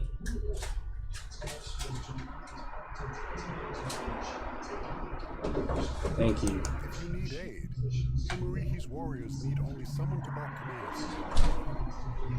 He raises his fingers to his brow once more.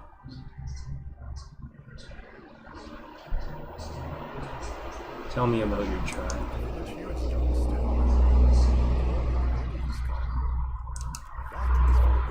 Many houses now, even a trading post.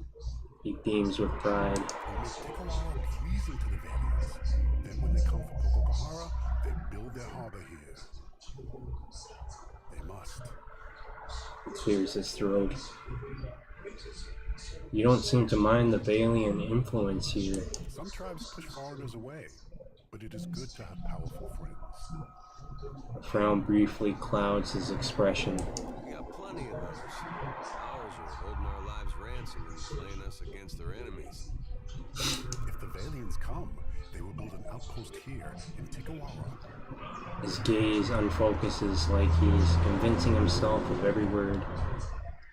And then we will have more to trade with outsiders than just Hongi's mats. With coin comes protection, friendship. He nods vigorously.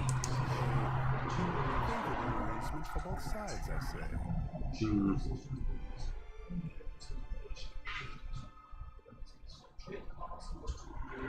Doesn't seem like you have enough support. You don't have enough to support that many people. No, he doesn't. You sure you want to question that? Then we buy what we do not grow. Soon our pockets will drag behind us with foreign coin. He blinks at you and clears his throat. I think he's hiding something. I say that in Tikawara there is always a spot around the farm gurgle reverberates from the stomach of the guard standing next to Uratu. He grimaces and places his hands over his belly as if to muffle the sound. The Ranga shoots him a withering glare. When he turns back to you, he's all wide smiles and pleasantries again. Speak on, friend. Hey, how's it going, Tariq?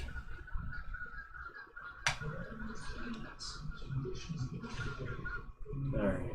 Well, I think we asked him enough questions. I must say, our adventures together. Oops. It's weird how it let me keep going. Is he gonna... No, he's not gonna talk anymore. May I help? What have you been up to, Aloth, since we left Twin Elms? Oh, quite a lot. I've been around the Eastern Reach, traveled to Old Valia. That's right. Who took you there? I'm perfectly capable of traveling on my own, you know. Of course I know. Just never seen it is all. Never see me coming.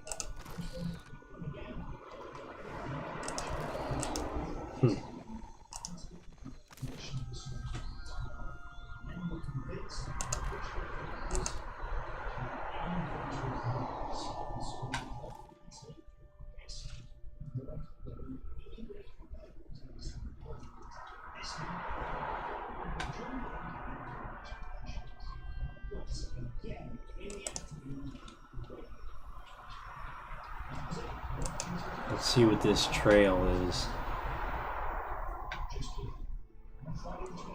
The scent comes upon you gradually as you travel.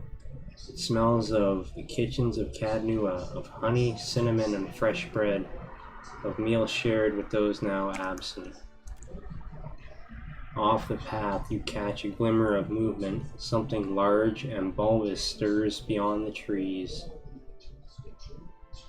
Let's sneak forward and see what's there. Ooh. Near the center of a nearby clearing stands a Delegman tending to a large spore. The Delegman seems formed of the living tropics, with vibrant flowers cresting her head. The shape suggests that of an elf, complete with pointed ears. The Delegman looks up on you as you enter the clearing, eyes widening slightly as she takes you in. She tenses, if wooden muscle can be said to do so, shifting your hands forward, fingers bending into wicked claws.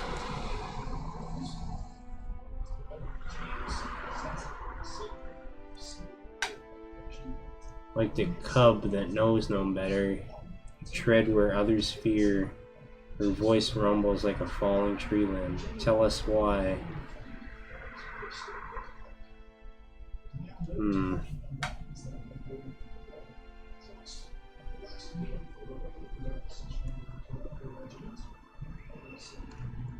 Do you need help? You just threatened us. No, I don't think so. Let's try and play it off. Quiet drowning, like that of a beehive begins somewhere nearby. Do not trifle with us, Kif.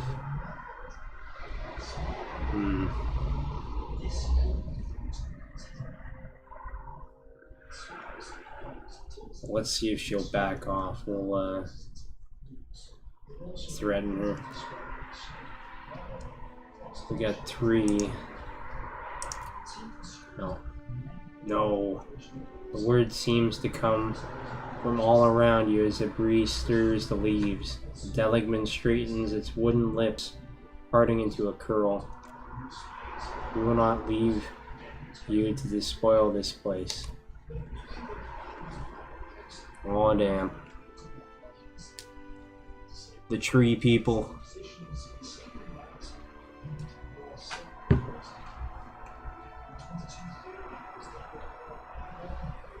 Oh shit.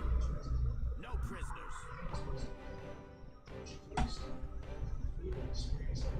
Ooh.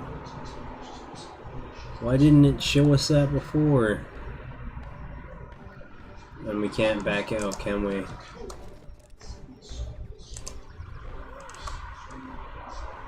Damn. Gonna have to fucking YOLO it.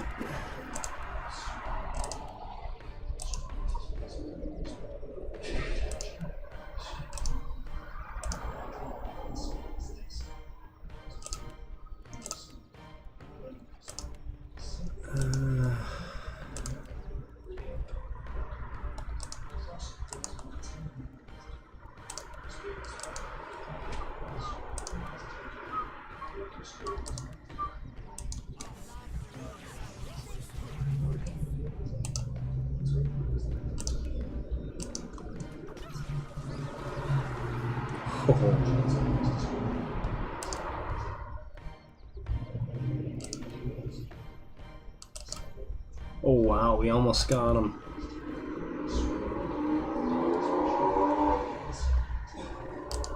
Shaky and confused, let's do that. And missiles, just to make sure we take him out.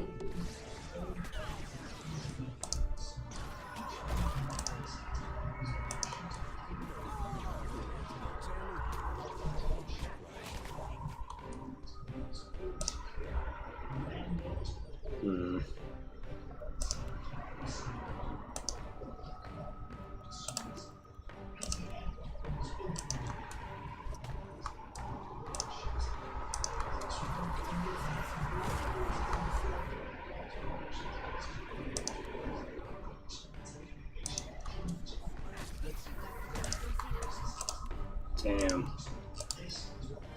Getting a little low on health there.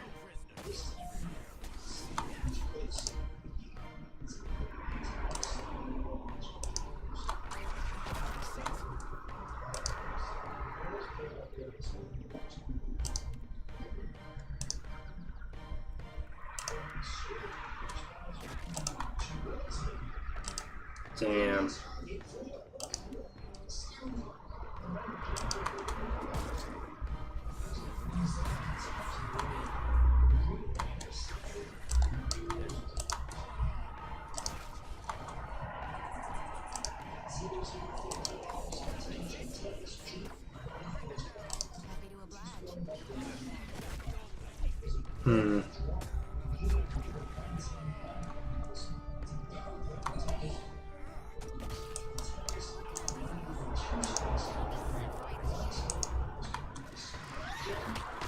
Ho ho ho.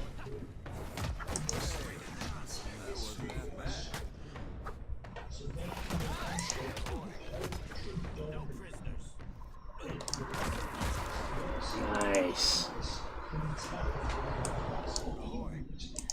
Man, I thought we were dead for sure.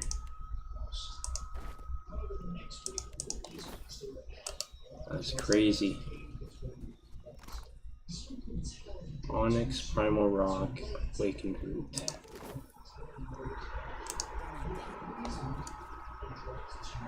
Everyone's all healed up. Do a quick save. And continue. Keep on trucking.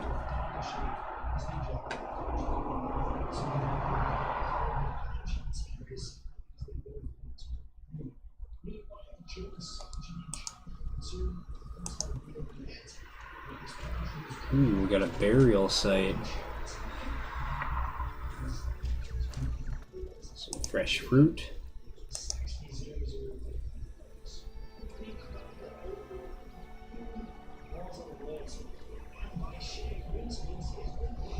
Alright, let's search the location.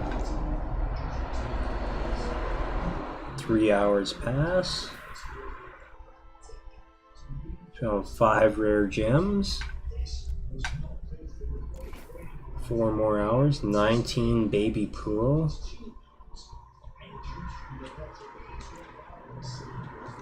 4 more hours. 2 scroll of blessing. Wow. 4 more hours. More gems. Nice.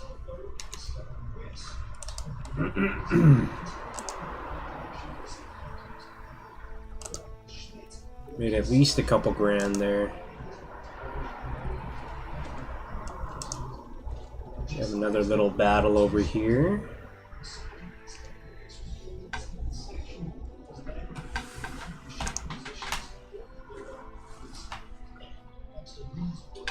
The rumbling reaches your ears first, a low growl from the land, before pierced by the cry of a distant bird.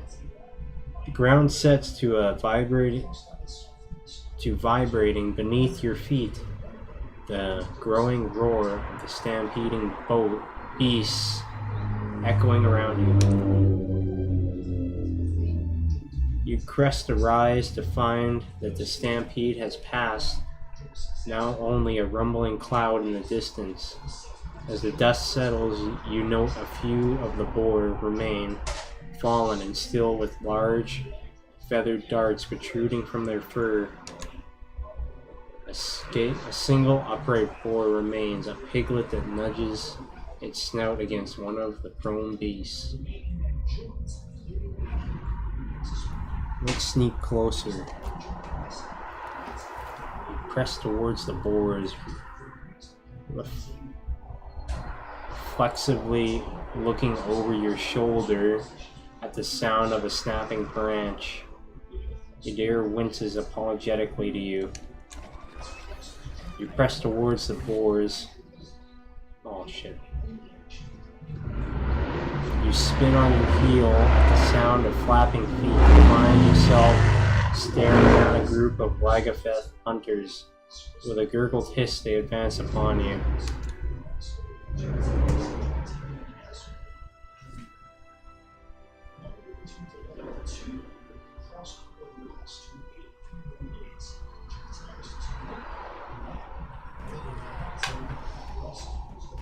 Damn. Of course the mage is over there. It's too far away.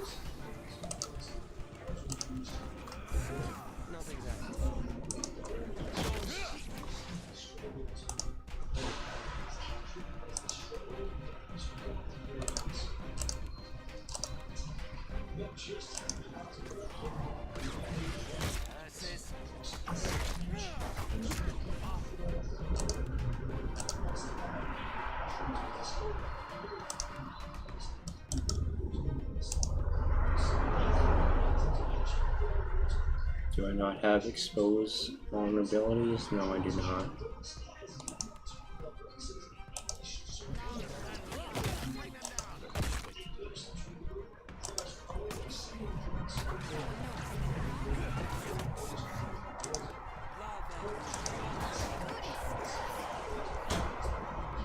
Damn.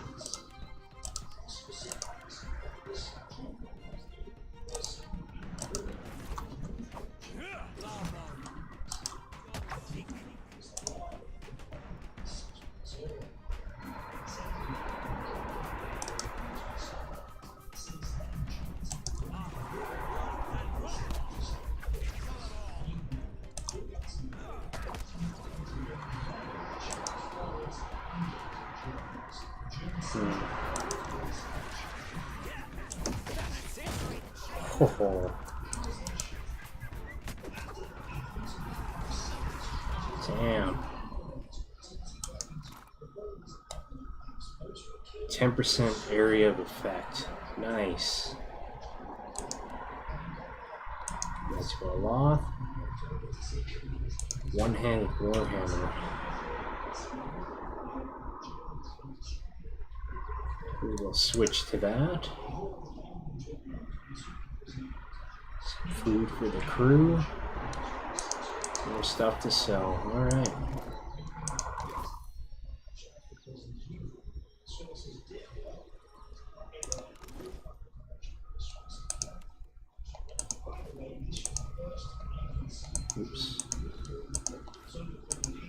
Use a warhammer instead. 15 to 20, 16 to 23.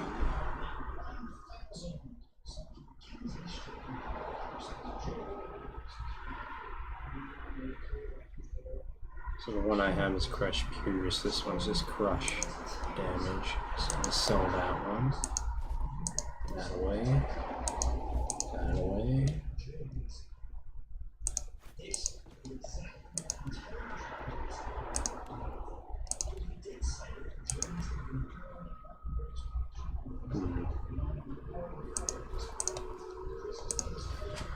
Supposed to give this to him. We already have 3 accuracy. What is my accuracy? 43, 39. Yeah, so we'll give hits to grazes to Seraphim.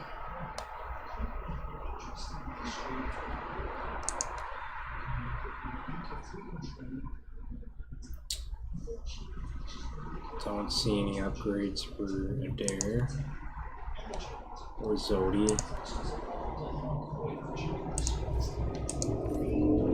Higher area of effect.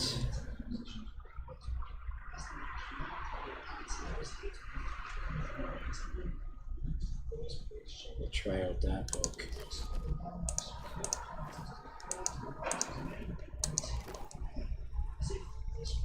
I'm here.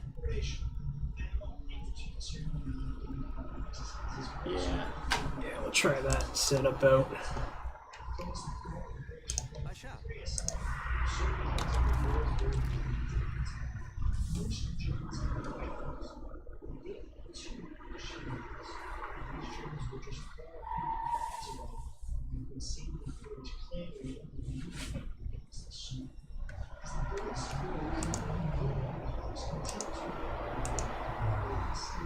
How close are we to leveling up?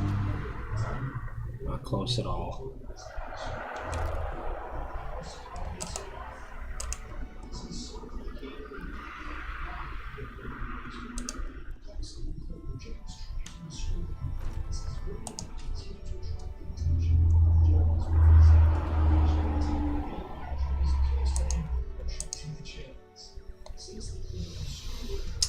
Gotta go around. Alright. I wonder if we should go to the ravine or the beach.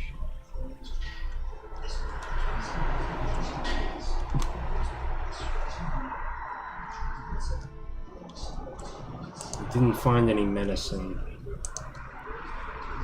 so we gotta buy that before we leave. We'll try and level up one more level before we attempt that.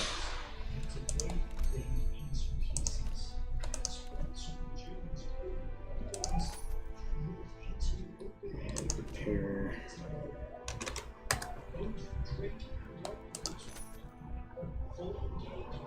Cannon shot's good, everything else is good.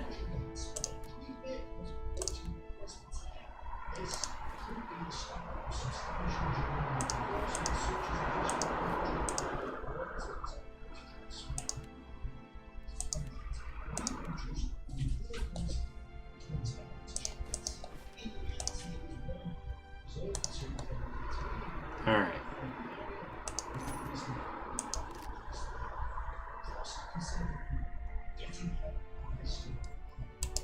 Lead by sea.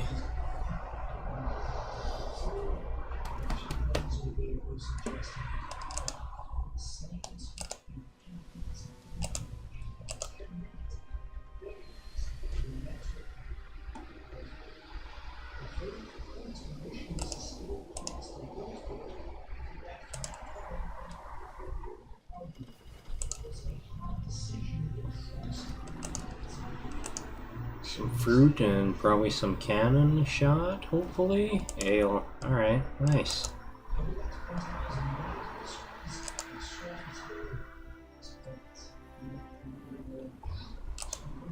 Ooh.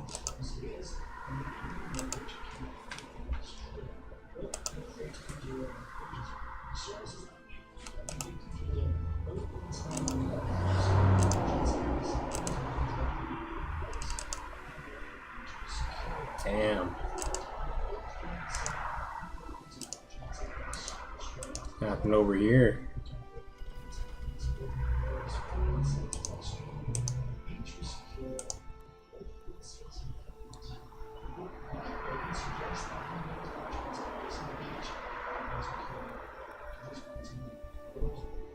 Hall of the Unseen.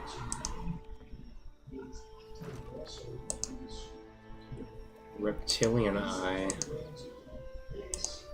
Weird.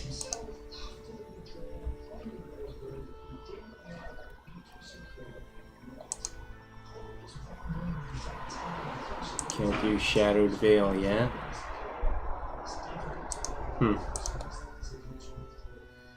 Wonder what those eyes are for.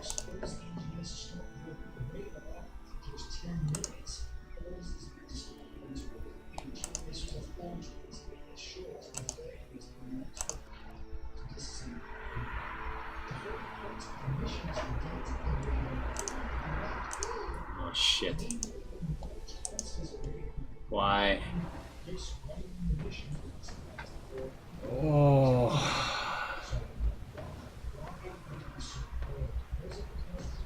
Fuck. I'm gonna fall back.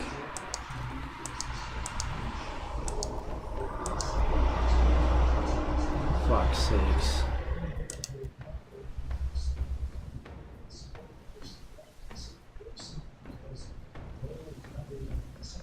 Yes, just let me leave.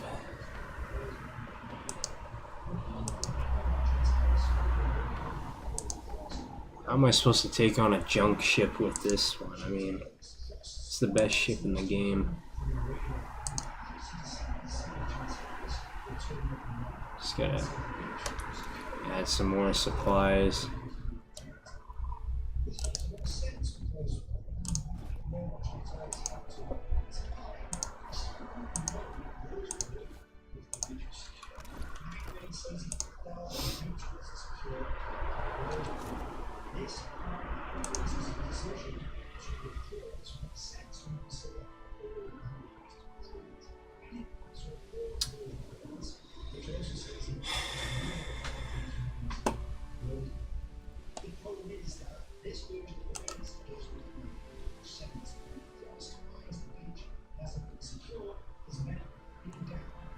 The runes are due east.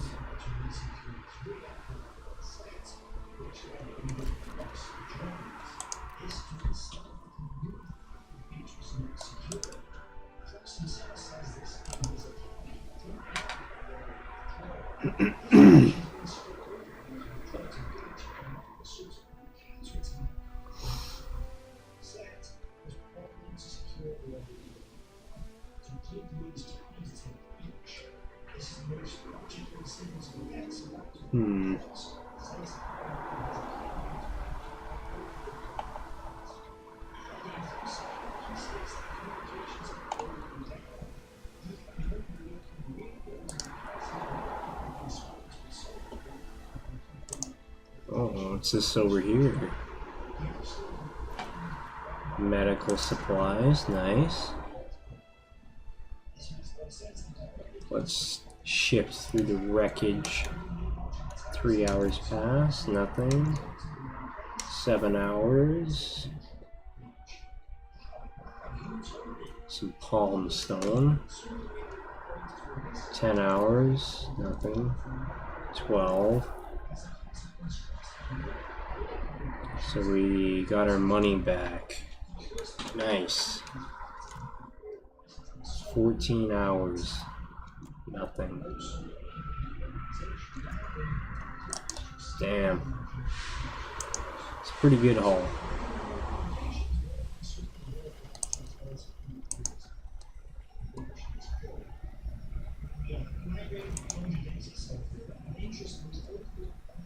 So we have the runes and the shrine. Let's go to the shrine first.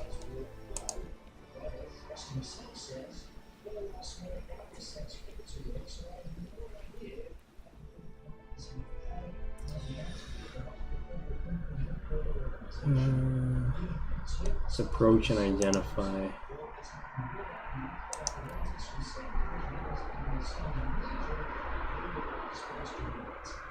pair of stone eels twist up with this sculpture.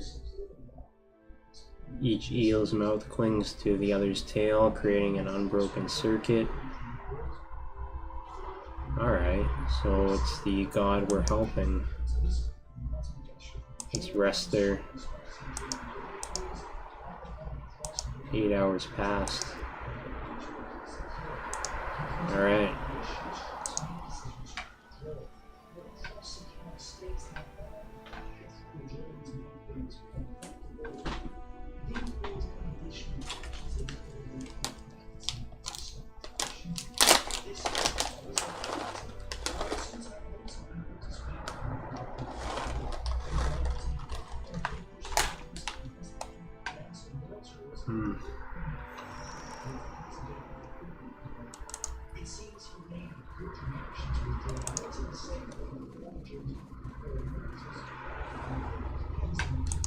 Good gone. Gert's gonna get everywhere.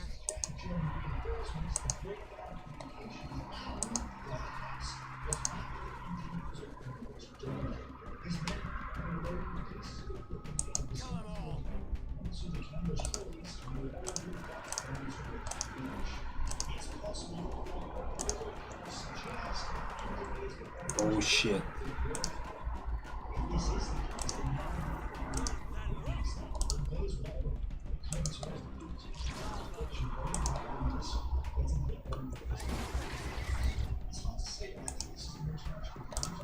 Switch to the yell and attack him. Take out the miniature ones. And we will call for a divine weapon.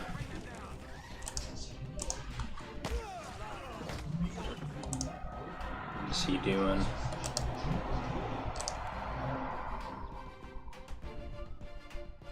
Come on. There we go.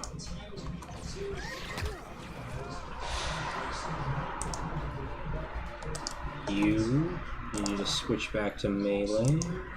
Attack him. Blind those two.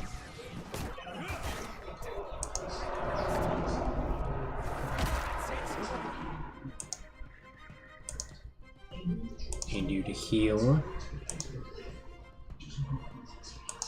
Need him to attack that guy.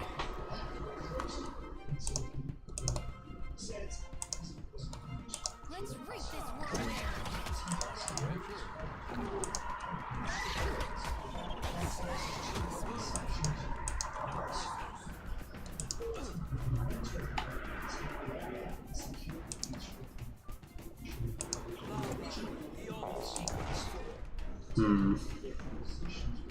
Oh, he's already doing an attack.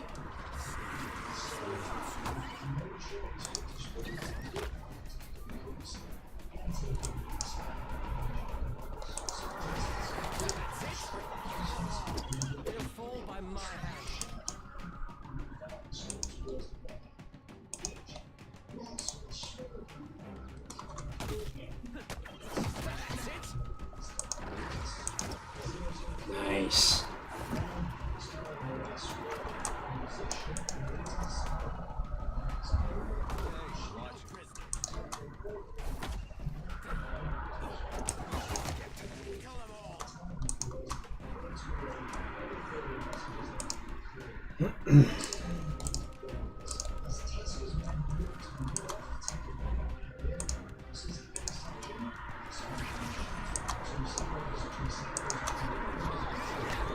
Oh.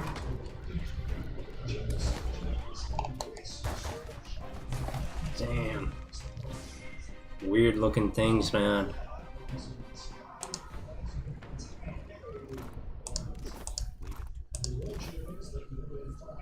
That's it.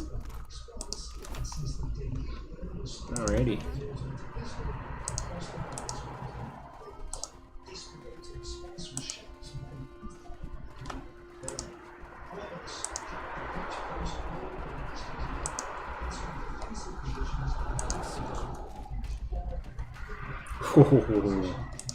Oh.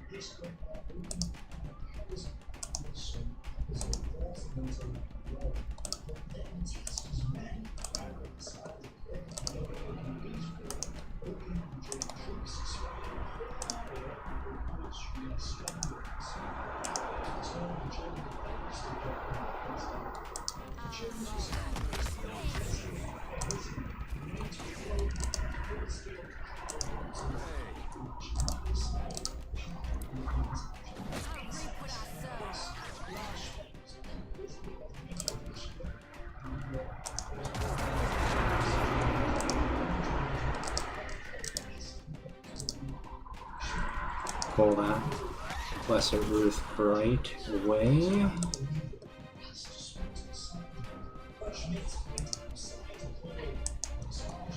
Freeze the Desert Worm. And do a shout.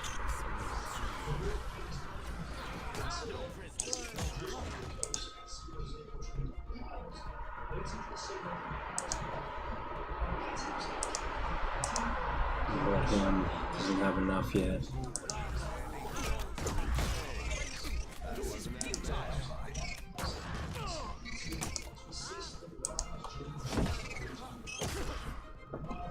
Alright. Time to do a quick heal.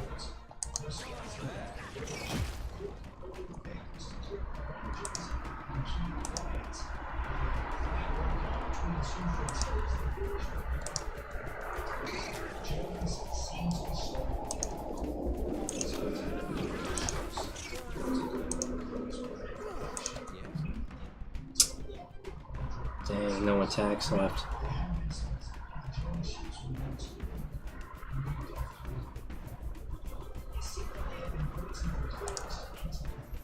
Alright, let's get up a little further, do that.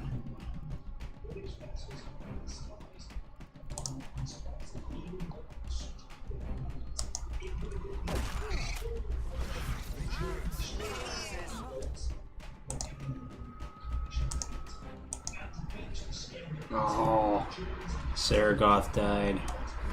Well, he was knocked out, I mean.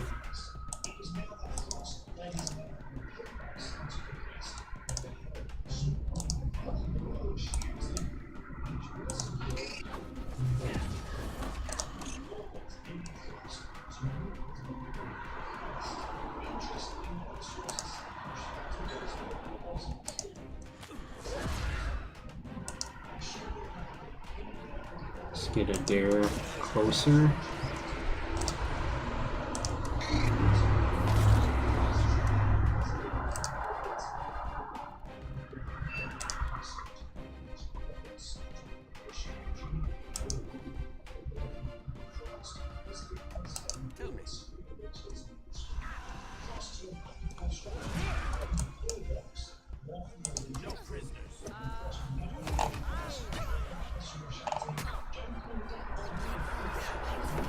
Damn, we're gonna lose. Well, all we have is a dare left.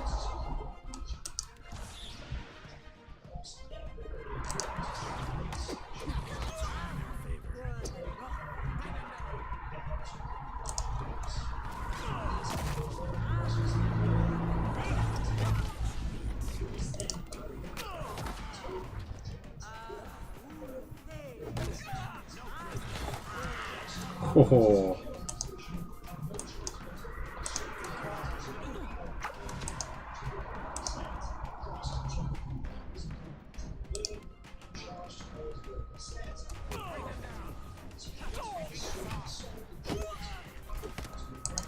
Oh shit, he's just knocked down. I thought he was dead.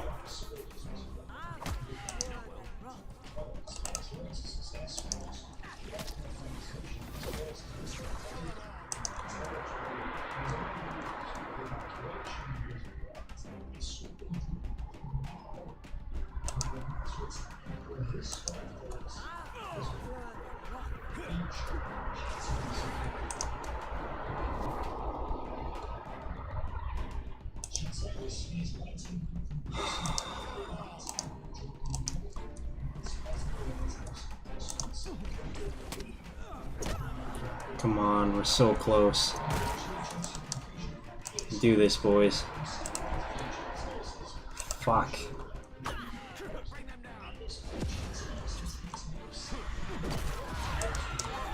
Holy shit. Where's that bright?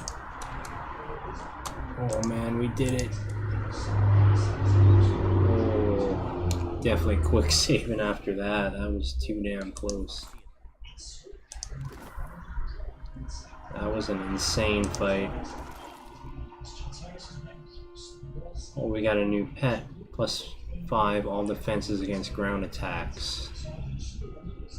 Grants pet party wide effect.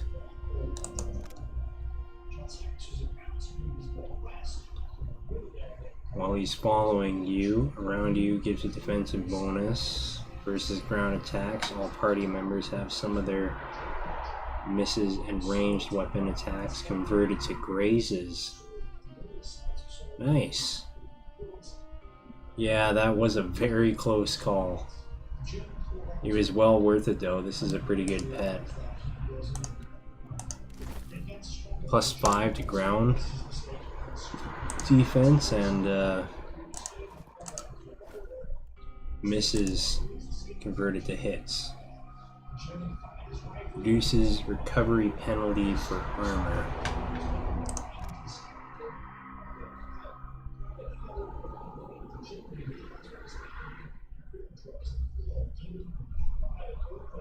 Deal more damage with guns. So we'll have to switch between them, I guess. Depending on what we need. What were they protecting? Nothing? So nothing over here? Just that hatchling. Well, I think the party deserves a quick rest after that battle.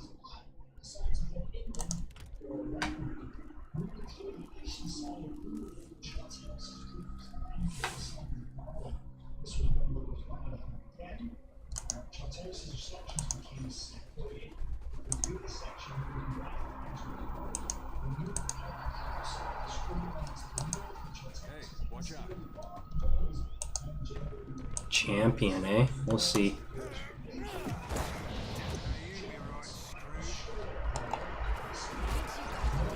Damn. He's paralyzed.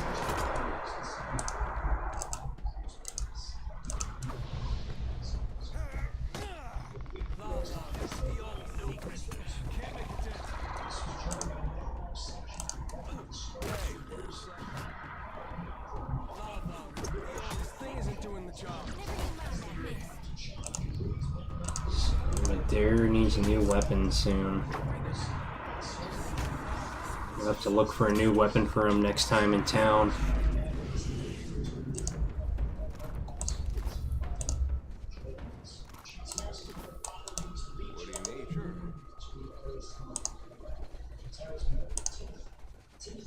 Got a rune over here.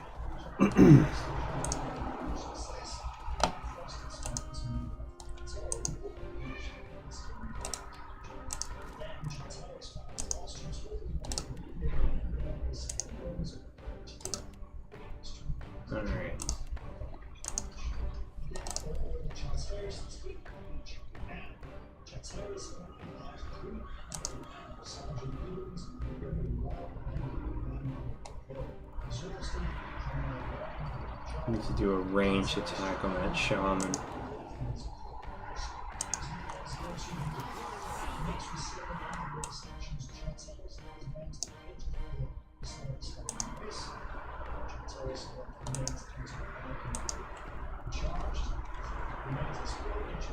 Can I move it over here?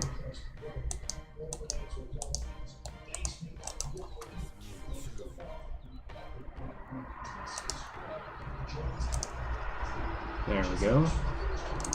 Oops. Come on. Just do the attack.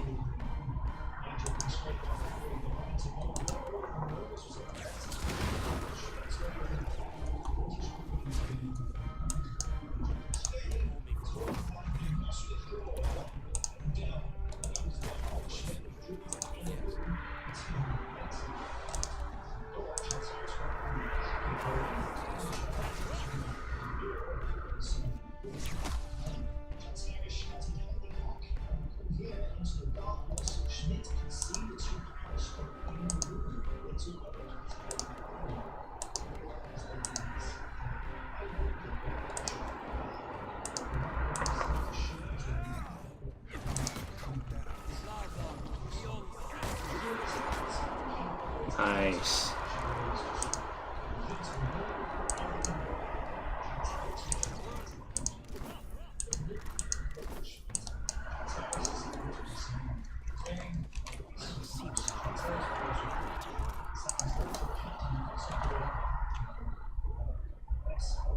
Skirmisher.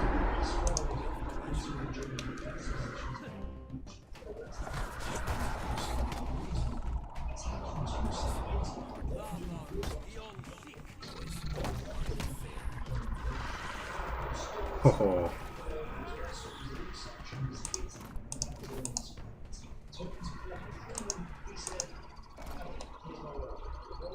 $30 copper.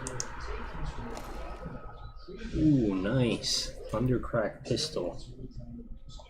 We're gonna have to check that out. Put the rest away.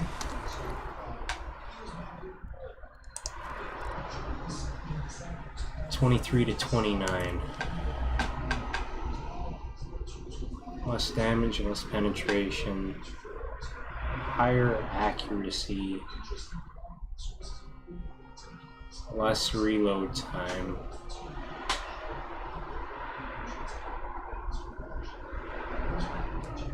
Minus 25% crit chance though.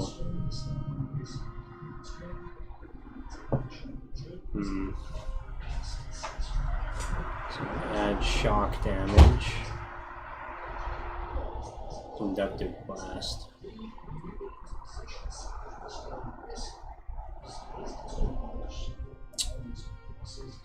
I think we're gonna sell it, it's not good enough to use.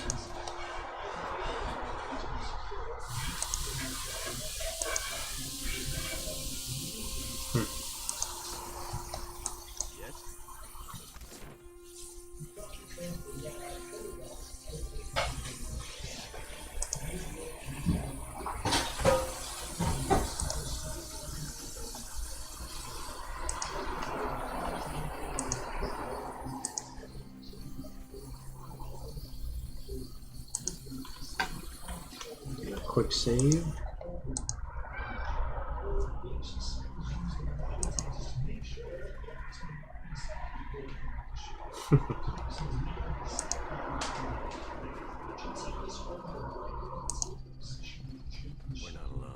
Oh, kitty. Sand blight. Dang.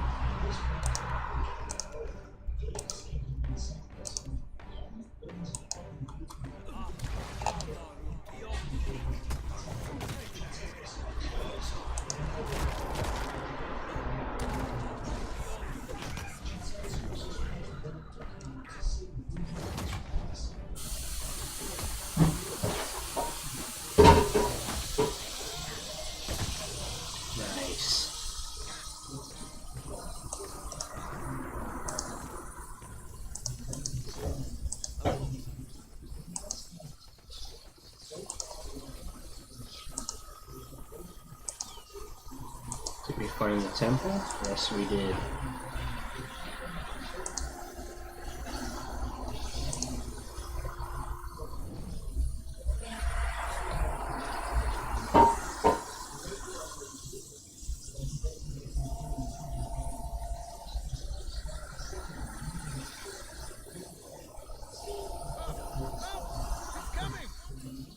I'm sorry.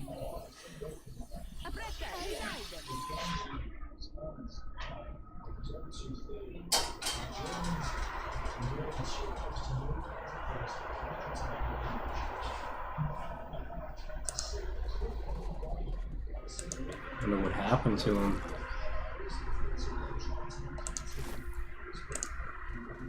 Strange.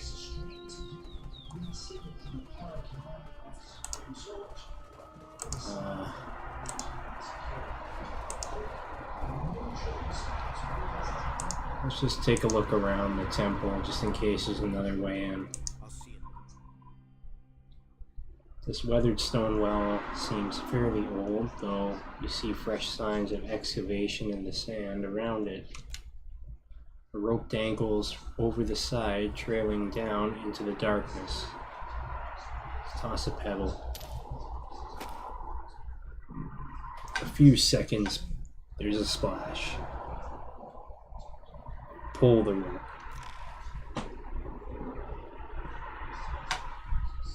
Hoisting the rope is surprisingly easy. The reason for that soon becomes clear. Nothing is attached to the frayed end of the rope. Send someone down the rope. Send a dare.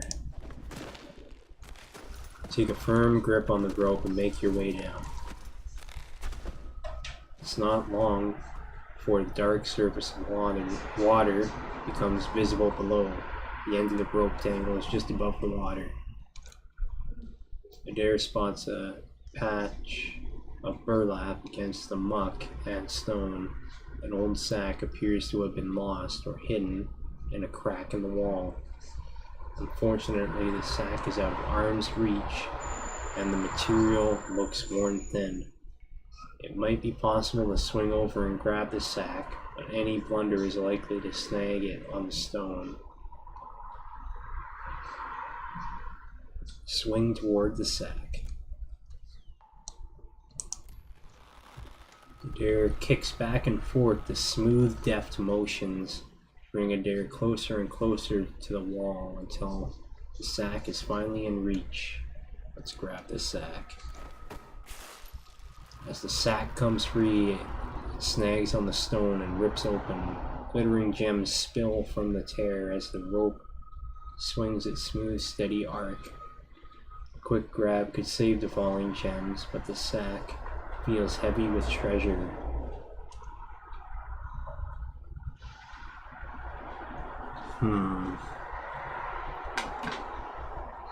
We already have quite a bit of gems. Let's see what they were trying to hide in here. Let's leave with the sack. Adair climbs back up the rope into the blistering desert sun. So we found 4 gems. Alright. Good enough.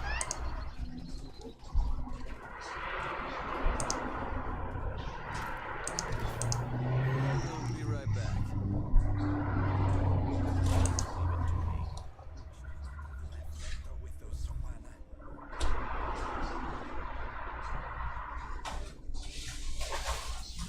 Then you let take a water. We will take your share. So this is the crew we were looking for.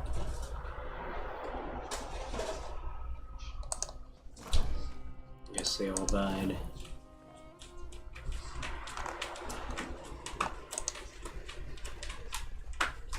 Nothing else over there.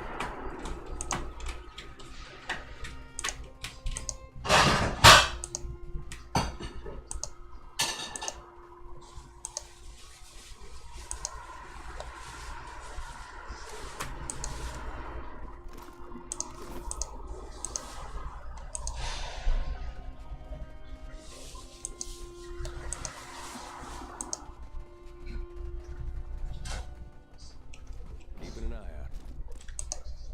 Nothing.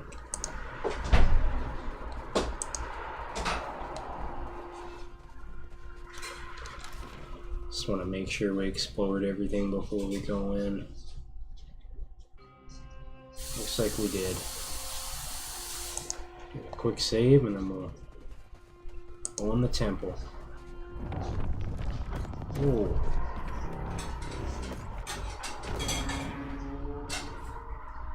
Are you serious? What?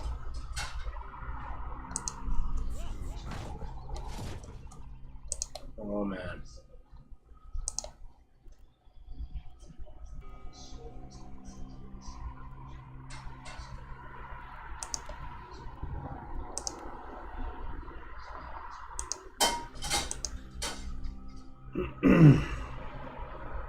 Knocked down. Alright.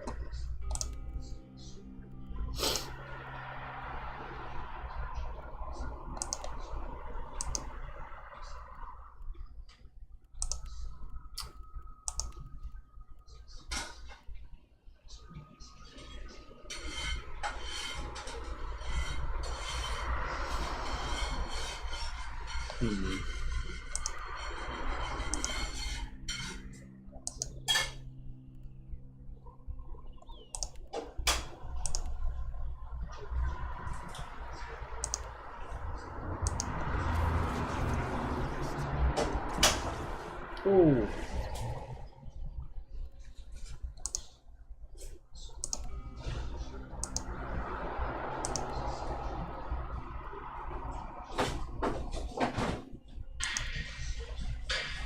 Zero.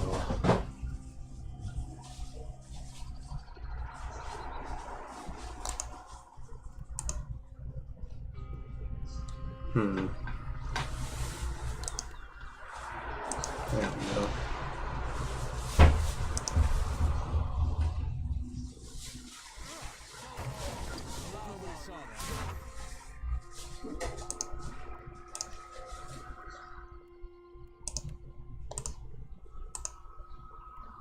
Actually, no, we'll stay ranged.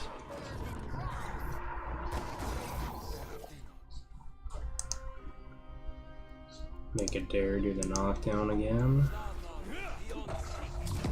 Oh no, he picked him up. Dang.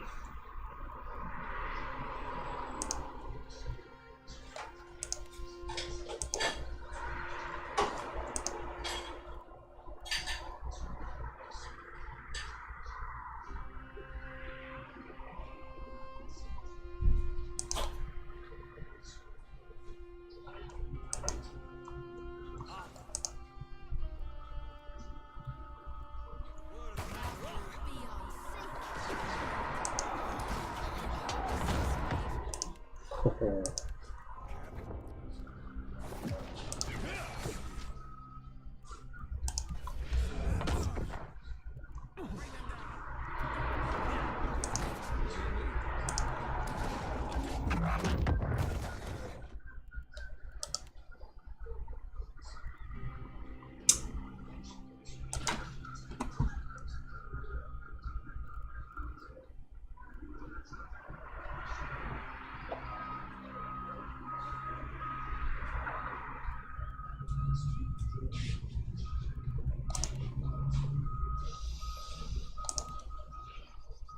Doesn't do enough damage.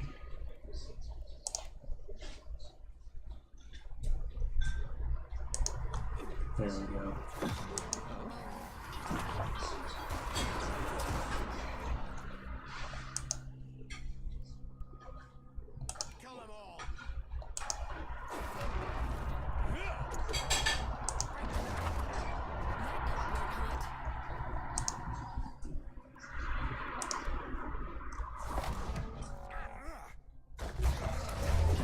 Oh. No.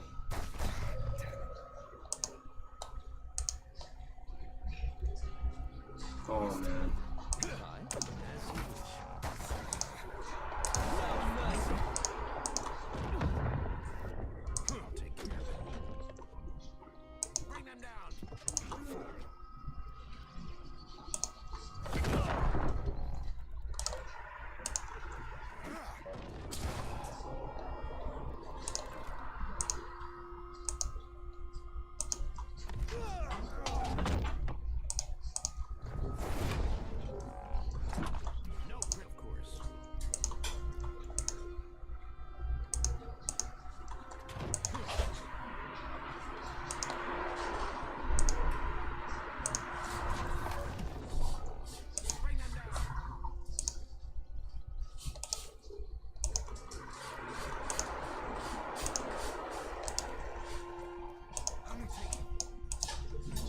Oh no.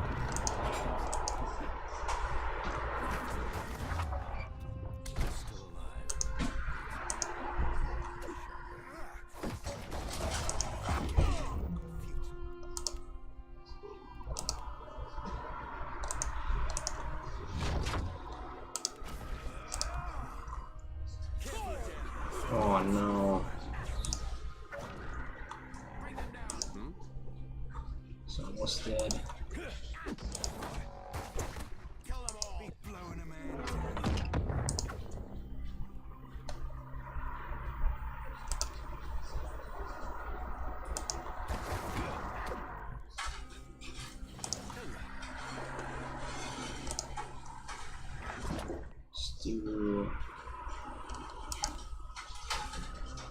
Doesn't do enough damage.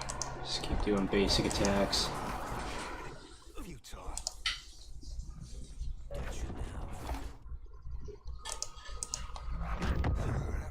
Oh no. We were so close.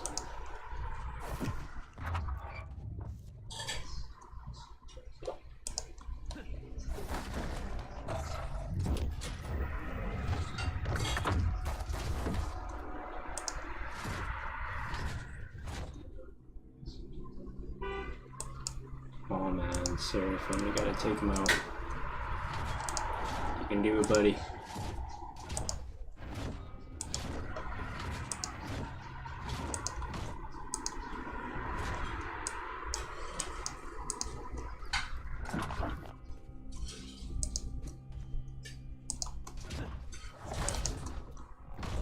Oh no.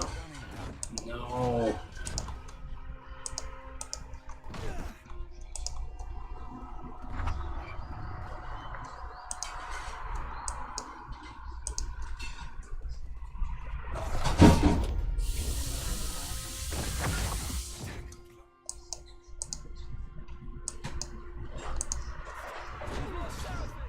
Shit.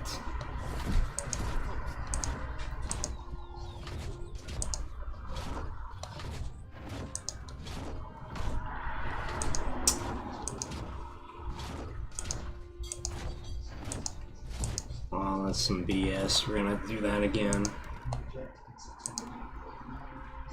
Oh, fuck. I think we should just go back and get better weapons for there.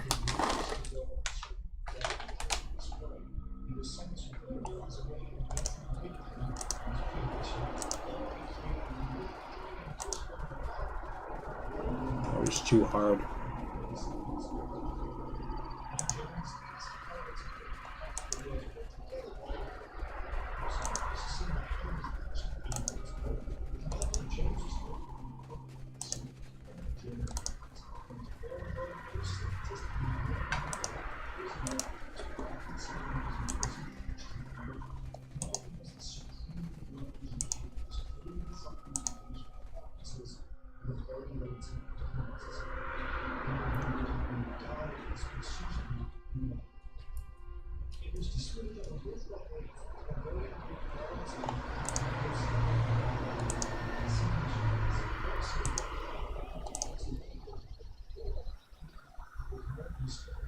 Alright. Well, the plan is to get some better weapons, and then we will save and continue tomorrow.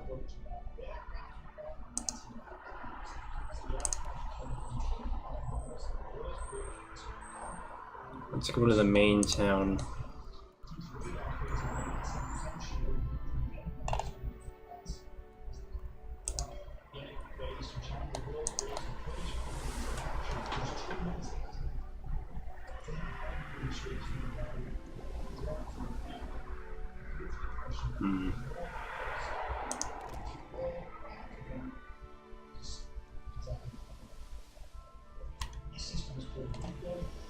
Oh, we got enough food. Okay.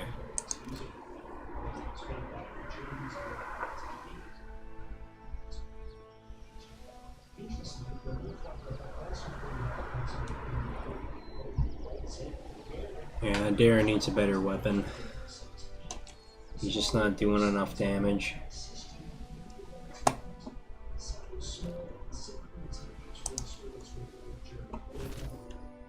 Aw, shit. Clouds darken in the distance, piling one atop the next, as if in battle for superiority.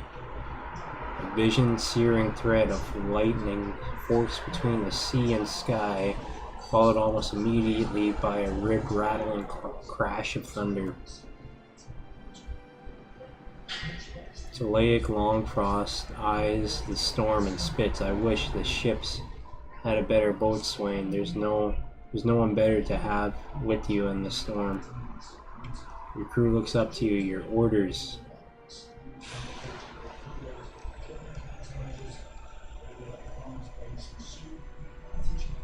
Ask a companion's aid. Seraphim, I'm gonna need you by my side here. Your lane grins eye-capped. I'll be letting you know if you do anything too hollow-headed.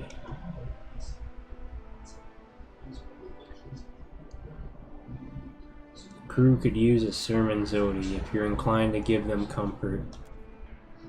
You want me to pray to an aspect of death? Zodi's lips quirk in amusement. Suppose I could plead for a safe passage of our souls through hell, should we all perish shortly. After a short nod, she bows her head. Glory be to the many aspects of Aethys, greatest of all, who is gone. I raise my voice to him in humility, thankfulness, and everlasting worship. Hear me, my God, and take pity on my dire plea. As we now sail through the dark storms of death, we will not fear the reeking to come, for your lantern will guide our way. We will not stumble or stray from the path you have led us through hell. We will embrace the end of our lives and shuck the rotting husk of our fallen bodies. After whence we will be planted for rebirth by your hand, forever and always as the wheel turns. Alright, just let it take us in. Clouds sweep over you, dominating the sky and hemming the sea beneath the rolling gray dome. The rain drums against the deck. Sweat beads on Beodol's brow as the storm looms ever closer. We can't outrun this one, Captain. The wind calms, but the rain pours from the skies as if the Defiant has come to rest beneath a waterfall. Rainfall sloshes across the deck and under the rails.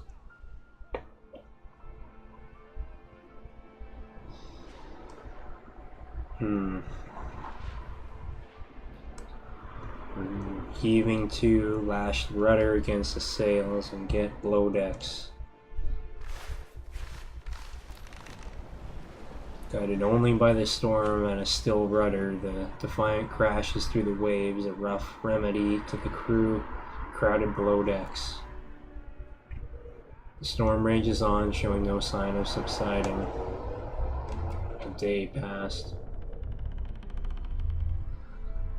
Open the gun ports. The crew will feel better if they can see the horizon. Crew opens the gun ports, moving them both for a view of the sea and to be rid of the contents of their buckets. Storm rages on, showing no sign of subsiding.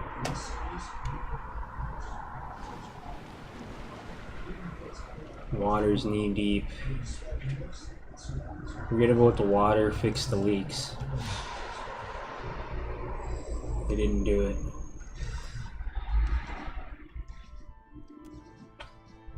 Damn.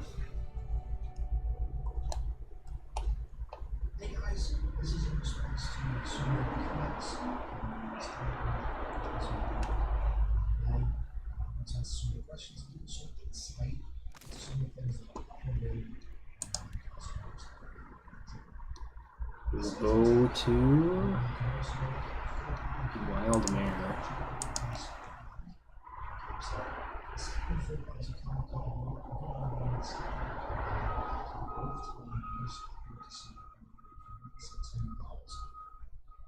Well, as it stands, it's maybe more change. As it stands, I'm going to start the detail part. So I'm going to make Now, what can I do for you? See anything?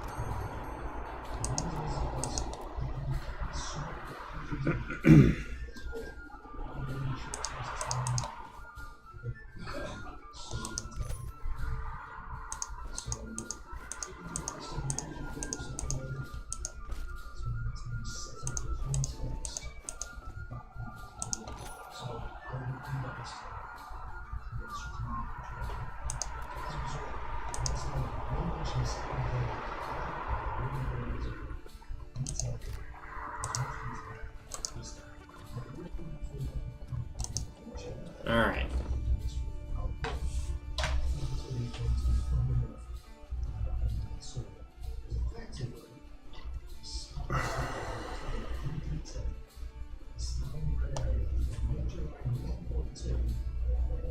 Until early February 1943, which is effectively 7 months worth of detail.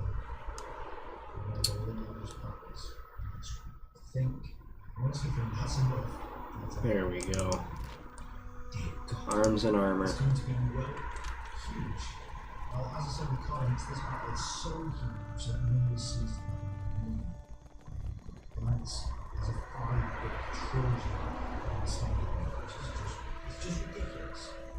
I have researched 3 weeks worth of the battle so far, as in the others, and have more units listed than all my previous battles from the others. Welcome back. Looking. Really showing the scale of the text that we started. Why did we start Oh, this? come on, are you serious?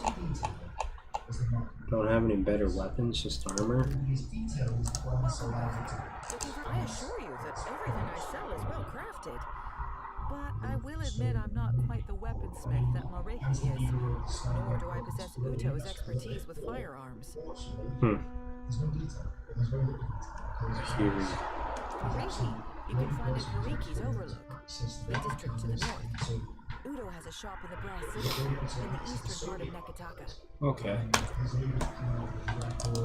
Let's go then. It's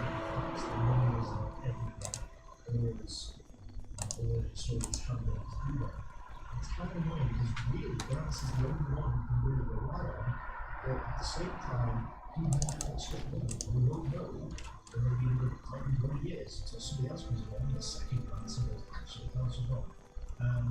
So it really is details on this today. I think outside the city, you need to kind of slip into the visual model, instead of inside the city, and you can see what's to do, and stuff.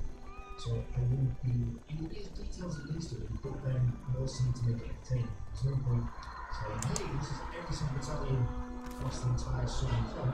There's no point doing that. But it's not The gullets. So it will be full of detail, I mean, as I say. She said he was in Pariki's Overlook. So that's where we have to go.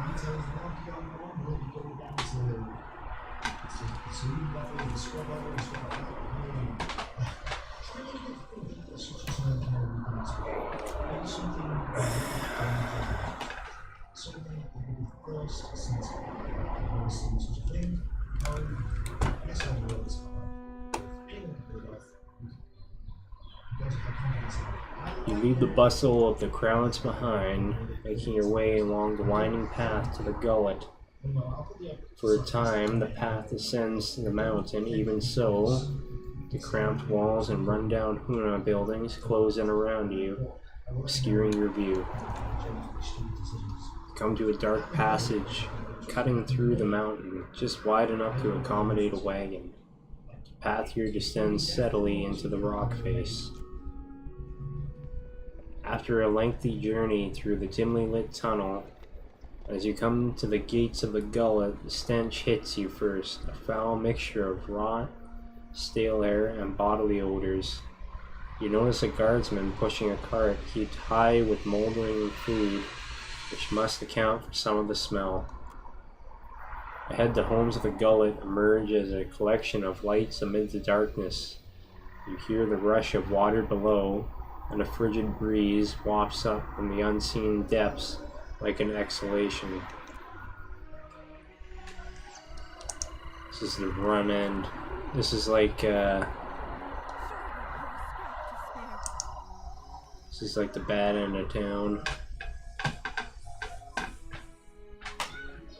A gaunt Rapo woman grabs your leg. She paws at you with a weak grip, fingers bone thin and trembling. Mercy, traveler. Never have I been so hungry. We'll give her some food. Thank you. I'll share it. You had no access to food. Always there is prize share. The pile has grown leaner these years. Huh. Little false story pile that is not rotten or sour from this week and maybe before. Maybe you should seek paying work. These places, there are places that will sell even a vagrant food. Many Raparu come from other islands these days. They are strong and capable workers. Not like me, but they too tithe to the prize share. Kicker? What do you mean? Forgive me, I say too much. If you would know more, ask Inoi. Huh. Our elder listens to those in need, and he speaks out of earshot of the guards. He's there, in the house to the right when you cross the bridge. He can speak of the hunger. Quivering arm points toward the southeast. Alright.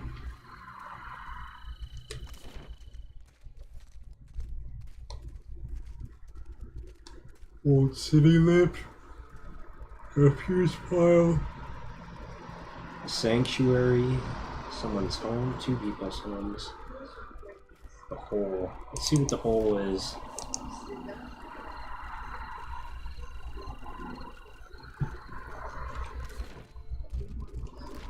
They took him. For what? Bataro's the second this month. And they say the pittings are increasing. Do they lie to themselves or just to us?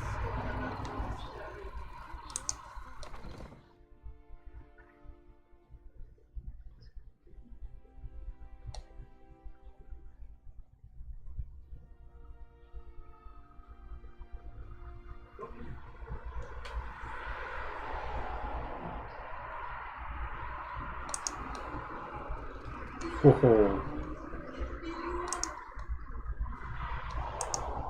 Where did you hear that? About the boss? With my own ears. Dario said there's treasures in that bed. An Orlane and covered sewed ear tip and sable fur leans against the bar, counting change. She gives you a wide, easy smile when she notices you approach, then slips the coins into her pocket with a wink. Hey, fresh face. Welcome to the hole. Just got 2 rings, yeah? Keep your hands to yourself and don't fall in. Need something? What's the story with this place? The hole's been here so long as there's been a gullet. Now, it ain't always been mine. What's a neighborhood without a place to get pissed drunk and lose your pants? How'd you end up here? Well, it's a bit of a story. See, I was born here. Right here, fresh face. Right on this counter. And I'll die here, too, God's willing. Huh. Of course. What you need? I'd like provisions. Let me know if you...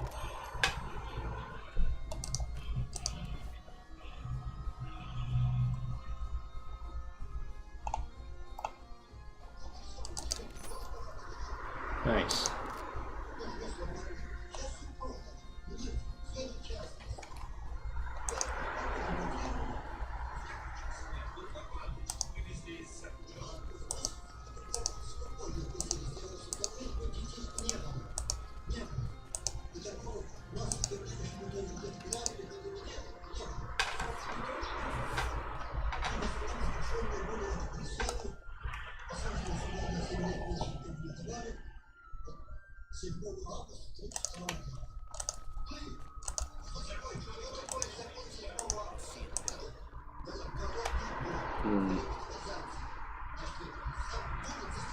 Don't want to disturb them.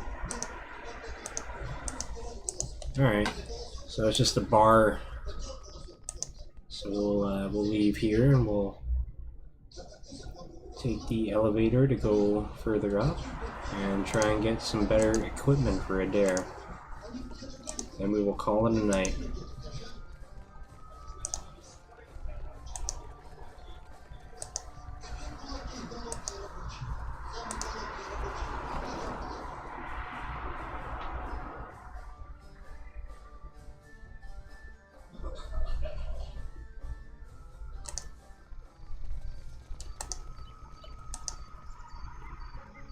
The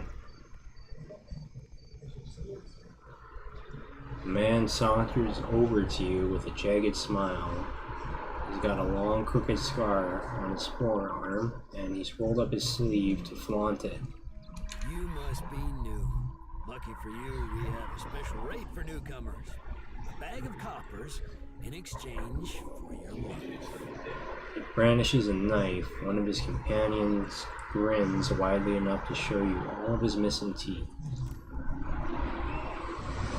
But the way they're gathered around you, leaving their own backs exposed, tells you they haven't been here long either.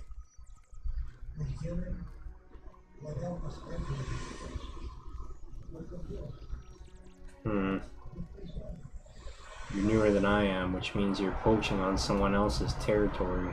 Told you. One of the others punches the leader's shoulder. The thugs look at one another and exchange a few panicked whispers. It seems we made a mistake. Forgive and forget, no? He smiles, backing away. They hurry off and disappear back into the crowd.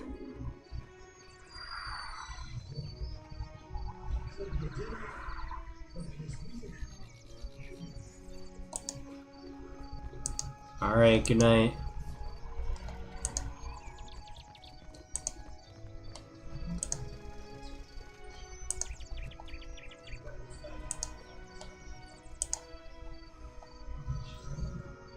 Please, I did nothing. See a man being dragged along a rickety boardwalk toward a rusty cage that swings over the abyss. He strains against the guard's grip. The guard delivers a savage backhand. Fuck off. Enough! Or do you wish to consign her to the old city as well? The warrior casts a meaningful glance at a woman standing a short distance away. Let him go! She screams at the guards, but she doesn't dare approach. The man notices her. His face lights up with shame. Spear, I'm sorry. Your tongue feels like a dying fish. You're tired and stink. Lower him down! Oh no. The guards drag Roku into the metal cage and lock him inside. He shouts and rattles the bars as it lowered over the edge of the platform. Eventually his screams are lost into the depths. May Tangaloa devour your souls, you cold-blooded eels. Damn.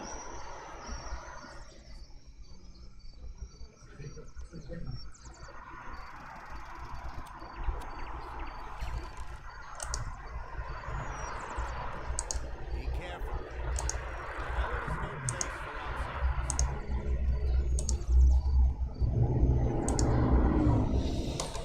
How do we get up?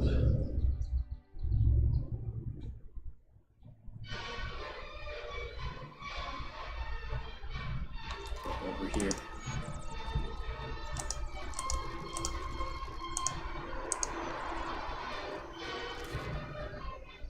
All right.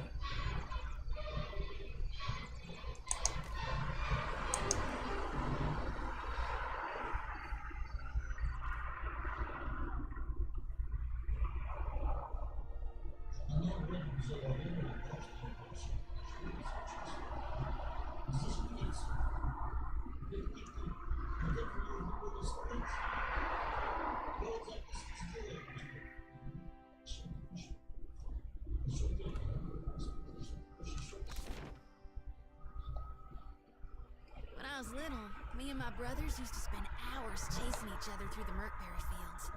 Don't think a day went by I didn't have a skinned knee or a bleeding elbow. Oh, we did that. Only my brother usually had a hand in the bleeding. He older or younger than you? Either way, I bet he's just as strapping. Older. Was older. One raid Sarah's and Oh, I didn't... I mean, of course, that's... God, but I'm so sorry. Candles and bombs.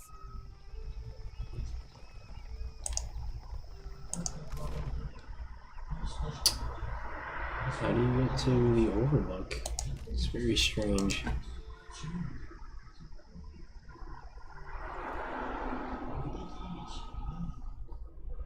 don't know why they locked it. They should have just let you go to any part of the town.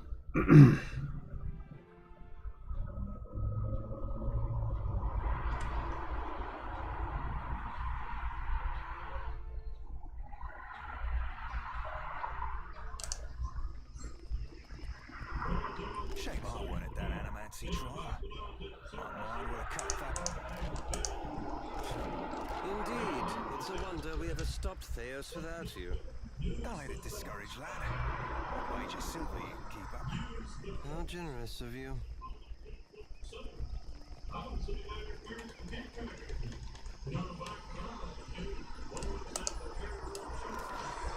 There we go.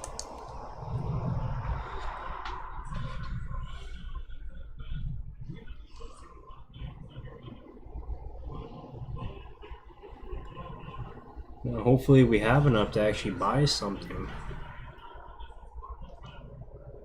Either way, it'll be easier to get here next time.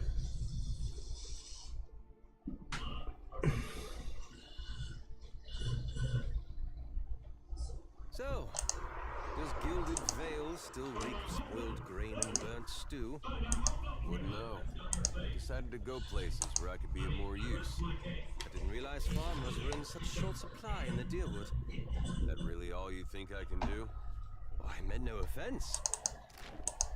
Ain't good as well.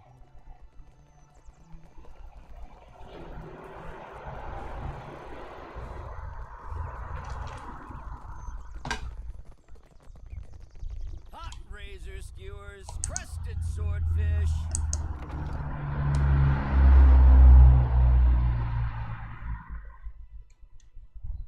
Here we play as the royalists right now. So this is the I say, you look like someone. Holler if any of the ironers. Alright.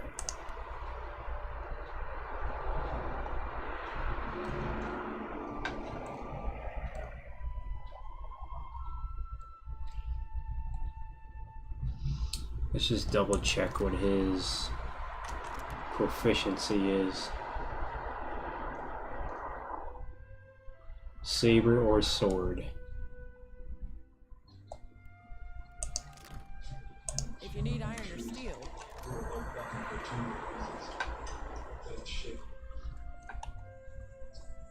Gotta find saber. Nice.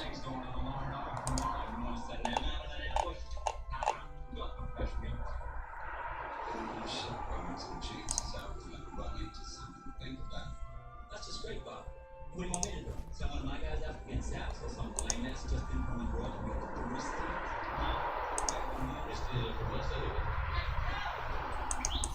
Oh, you back? Oh, yeah, it looks like it. Hey, kid, did you get those beers,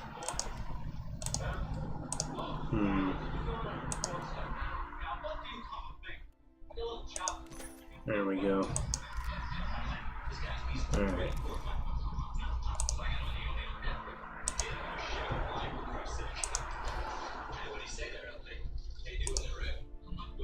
Give him my shield as well.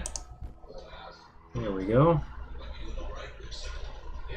His armor's good.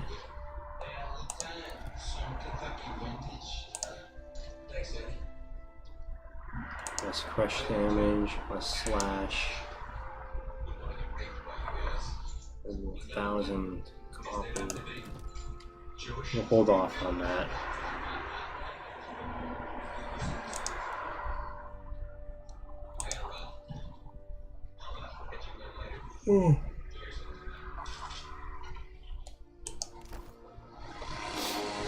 Alrighty, folks. We'll look at some more weapons later.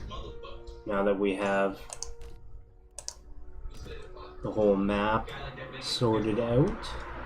I hope you enjoyed. We will continue on this tomorrow after some holdfast. Well, thank everyone for watching and have a great rest of your night.